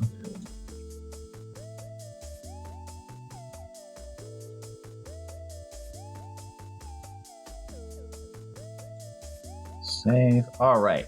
Now let's jump over to the lab and get Lil Bomb Pig going. Just move chat over. I'm actually surprised we got through this animation. To be honest, I'm always really intimidated by the equivalent of a walk cycle for a character. Walk cycles are not easy to do, but it turns out, when your character doesn't have any limbs, it's way easier to do their walk cycle. Who'd have thunk?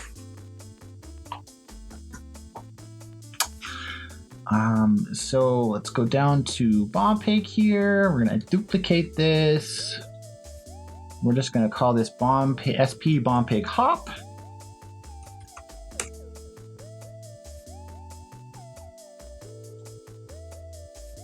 We will import our new animation, Bomb Pig Hop. This is going to be a little fast, so the game runs at 60 frames per second. So, little faster than we'd like. Thankfully, I can adjust this in real time in here, so I can just set this to 10 or something like that. Maybe 15, not too fast. 12. And that will automatically handle it in the game.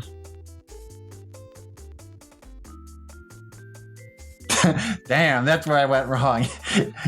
Yeah, maybe Fantozer, maybe all your characters should just be spheres. That'll make your life easier. I mean, that's why...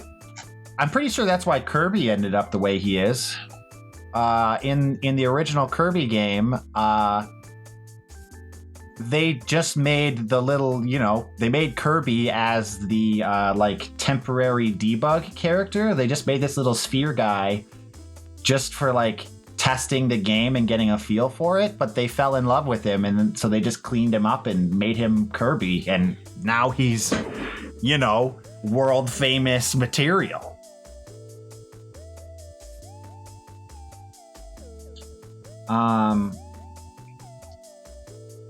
Kids know him by name. Okay, so we gotta go to the Bomb Pig object. Oh, we're already literally looking at it. I'm a fool. So let's go to the Sprite Management step. I might be too amped on caffeine because I'm looking at this code and I'm like, I don't understand any of what I'm looking at.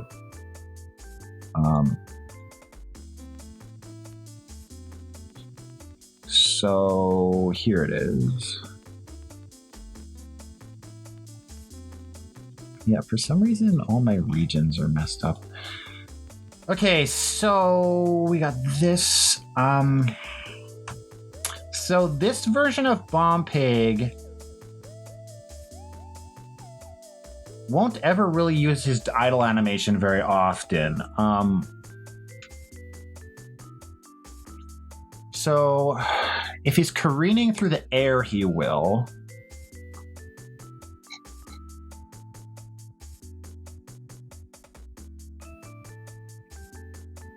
Anytime he's in the air, he should probably use his idle. Otherwise, he should be hopping. So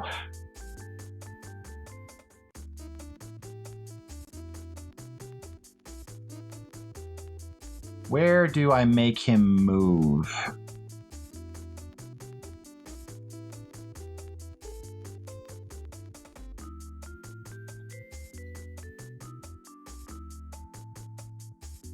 Oh, no wonder I had a hard time interpreting this. This is all junk code that I brought in. And I didn't get rid of it. I was just like, what is all this shit?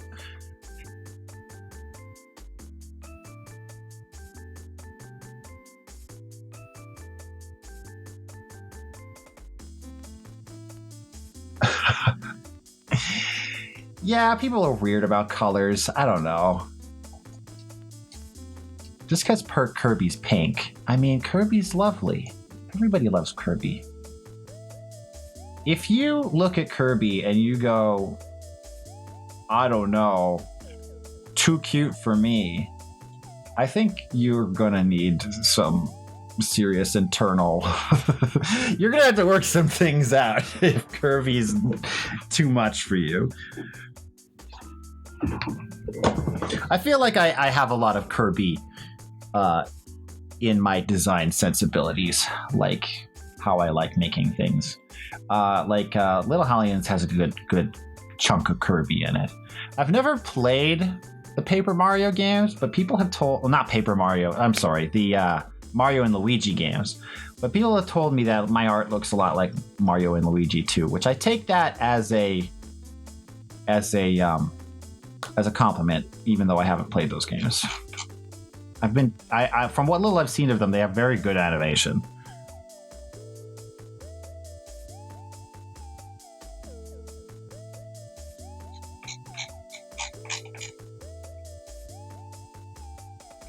Look, we're in a world that is in a perpetual state of change and flux. And if Macho Man can't change, then Macho Man ain't gonna make it. Sorry, Macho Man.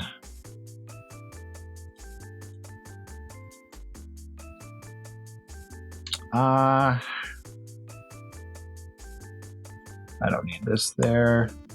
Okay, so this is for him bumping his snoot. We don't have to worry about that. This is for movement. Okay, so if trot equals true, then that means he's moving. Cool. So if we go down here, we can say if trot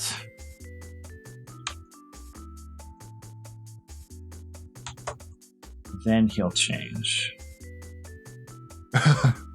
Rip Macho Man. Now, to be clear, the Macho Man Randy Savage, we all know for a fact that the original Macho Man, he can change. He can be good. The model for which all macho men are modeled.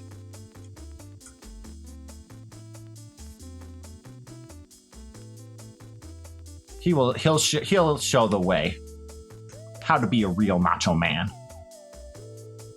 and respect thy fellow man. Okay, so if trot equals false, then he'll just be static bomb pig. So I think that should be good. Let's give it a go. I just realized Onion is hungry. This is a hungry onion. This happens to me every stream. I don't really eat before the stream, and then by the time I'm done, I'm like, oh boy. It's a bomb pig herd! Look at all those pigs! Look at them go!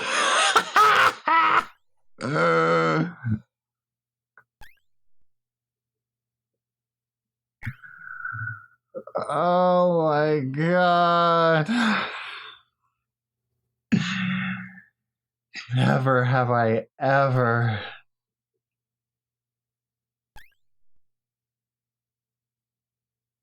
Life. This is what we live for. This is it. This is the purpose. Okay, so quick little corrections. His origin is too low, so he kind of looks like he sinks into the ground a little bit. So we're just going to lower this a little bit. And then I think the animation's a tad slow, so we'll speed it up.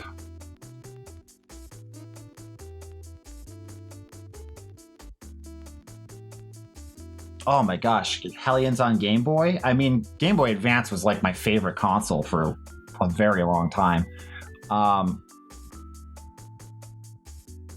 don't know if you guys know this because I mean, like, I have people coming in and out of the stream. Not to say that I have a very popular stream, but you know what I mean. Like, I interact with a lot of people. But Little Hellions, its launch platforms is going to be PC and Switch. So if you would like a mobile version, you will be able to play Hellions on Switch.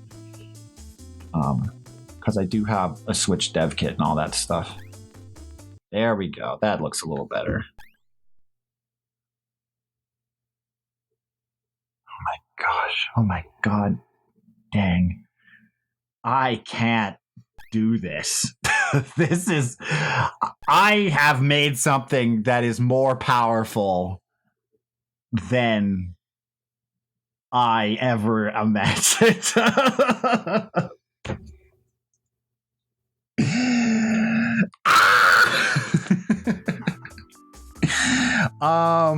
What about Steam Deck? If you make a game that is available on Steam, it will work with Steam Deck. So I don't think I will have to do anything to make Little Hellions work with Steam Deck. I'd also like Little Hellions to be available on other consoles as well. I just don't have a dev kit for those yet. I actually got a grant from a local non-for-profit to get hopefully invest in some more dev kits, but I haven't actually done that yet. I actually really need to do that really soon. So hopefully I'll be able to get it on PS5 and the new Xbox, but that depends on like my production, you know, timeline and all that stuff. Will my studio be hiring? I would love to be able to hire people, but I am poor. Yeah, I do not have money. So I'll get back to you when I'm rich and famous. But as of right now, I'm not in the position to do that just yet. I'd love to also be able to do like, you know, interns and stuff, but the fact of the matter is I respect people's time and work too much to ask them to work for free. Like if you go to a company and you ask if they do internships and then they offer a free internship, that's just them taking advantage of you. That has nothing to do with, like, all internships should be paid. So, you know.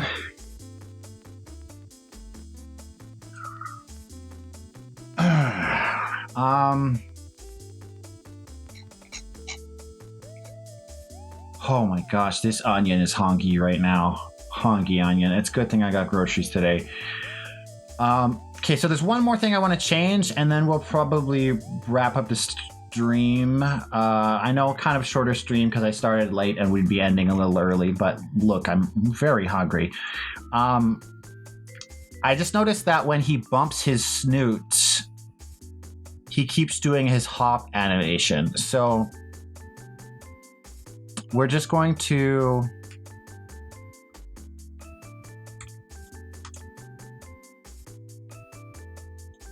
add this conditional here. That should make it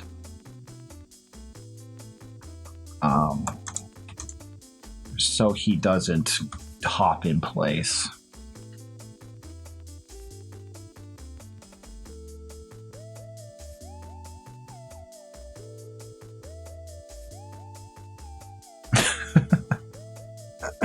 Sorry, I'm only just catching up in chat. Are you guys going on a tear? Sounds like you're going on a tear.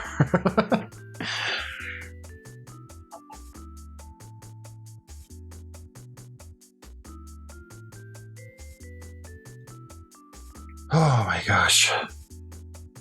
Okay, so now he will... There we go. So he hops as he moves around, and then he bumps his snoot, and then he'll kind of sit still for a moment, and then he'll start hopping again. Oh my gosh, he's so freaking cute! I cannot handle it! I just want to pinch his little cheeks and... Oh gosh, I love him so much! I'm just extra emotional because I haven't eaten.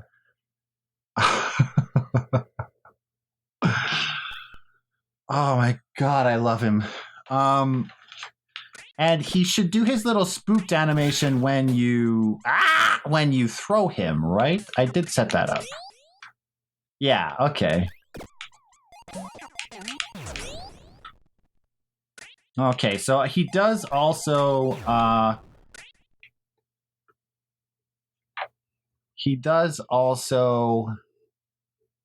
walk when he's flying through the air, so we will have to adjust that.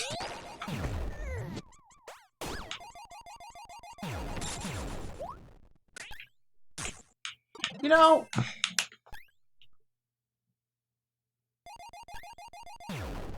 maybe I don't need to make a fuse animation. Maybe he could just hop in place when he's going to blow up. No, I should probably make a unique animation for when he's going to blow up.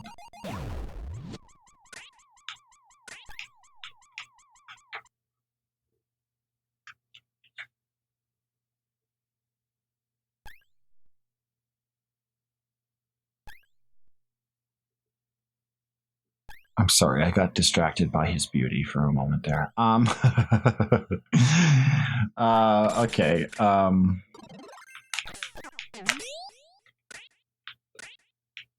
Okay, so yeah, we don't want him to hop when he's flying through the air.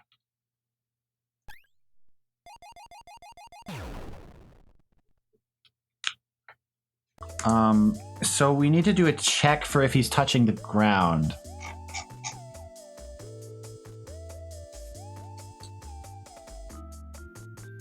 So we'll just take this here, and I'm pretty sure we can just say and is array collisions, and that will make it so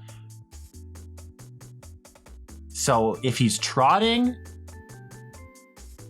if his stun alarm is off and he's not on the ground, or he is on the ground, then he will hop. Otherwise, in every other situation, he will just be his idle sprite, which would probably be for the best.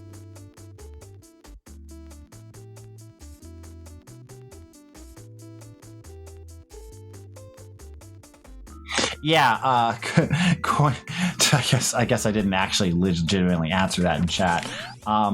You technically couldn't play Hellions on Game Boy. Because, you know, it's a 4-player game, right? And I don't have a way for you to play it single player. Also, I'm pretty sure the Game Boy's resolution is much too low for Hellions.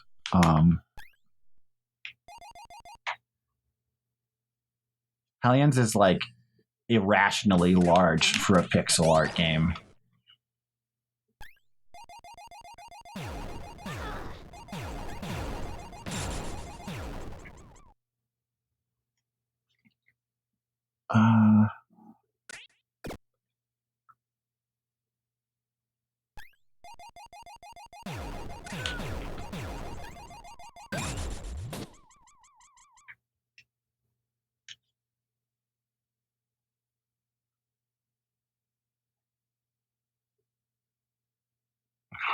Gosh, I fucking love this pig. Okay. Okay, one more conditional. We're gonna say if cookin equals false. That way he won't hop in place when he's gonna blow up, because we're gonna have to do a different sprite for when he's gonna blow up.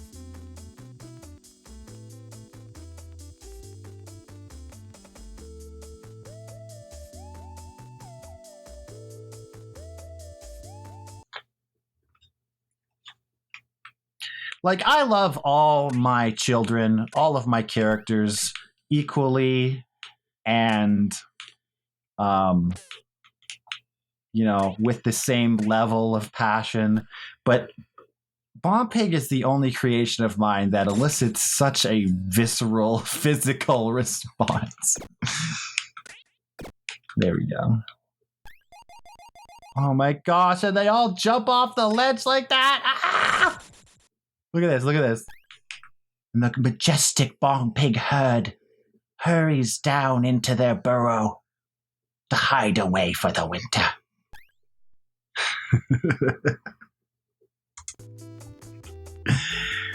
The bunny person? That's Mona.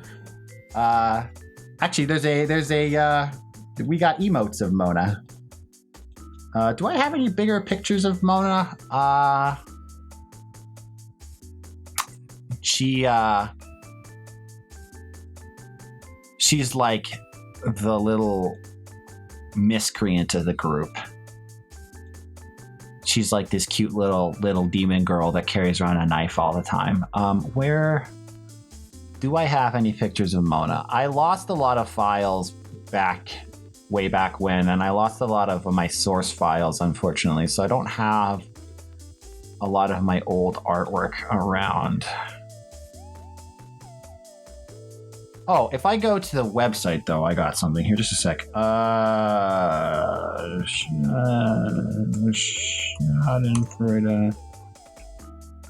Reference sheet, please? Okay.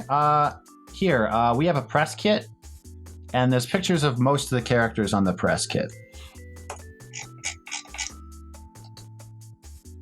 So if I go to the browser, there we go. So there's some bigger art of the characters. We got Lucy, who's our big muscle-bound beefcake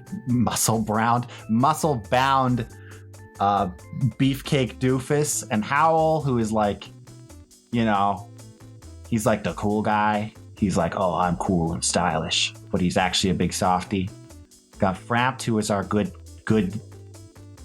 just cozy boy, just a good old buddy. And then Mona, who's just like pretty much a maniac, but is fun to be around nonetheless. Yeah, Lucy's fun. Lucy's the first character I made for the game. Originally, Howl was just a palette swap of Lucy. It's just a blue version of Lucy in the original version of the game that I made for a game jam. And then I designed Howl to be different. I just gave him the hat, basically. And then he slowly became his own design. And then Mona was the third character that was made. And then Frampt took a really long time to figure out. He was pretty hard. Originally, he was like a ninja. He was like an Oni ninja guy with like a hoodie. And then he had like a little red mask, like an Oni mask. But he evolved into his flipper-armed cutie self after a while. I knew I wanted him to be big, like just a soft round boy, because I wanted all the characters to have like unique silhouettes and have them represent different body types. So, we got our big muscly chonko girl and this kind of beanpole guy, and then Mona's really tiny. So I was like, okay, I gotta have like a big soft round buddy. So that's how Frampt came to be. Yeah, anyways, I think that's the stream. We got our bouncing good boy in the game here. So over the course of the week, I actually will do it this time because I actually have time now. I'm going to make the other sprite for Bomb Pig, which I think is just the detonation sprite, like before he blows up. And then Bomb Pig will be done. I think at that point, we're going to take a break from items for a while. I kind of want to add the grapple hook, which is just a hook that you can grab with your chain and then pull yourself to for level, for mobility options. And then we'll probably keep going with some items. I got to basically add all the old items back in with the bigger sprite art. So that means the chainsaw and the new cannonball weapon and all the items I'd like to add. So we'll be doing that eventually as well. And then I don't know. We'll have to go to the roadmap and see what's next. So yeah. Anyways, thanks for hanging out, guys. Hope you feel better soon, Demi. I'm getting pretty ready to be gross as soon as this COVID booster kicks in. So, anyways, you guys have a good week, and I will catch you on Friday. So, good luck out there, and stay warm. All right. Bye, guys. Say bye, Bompig. Oh, he's being shy. Okay, bye.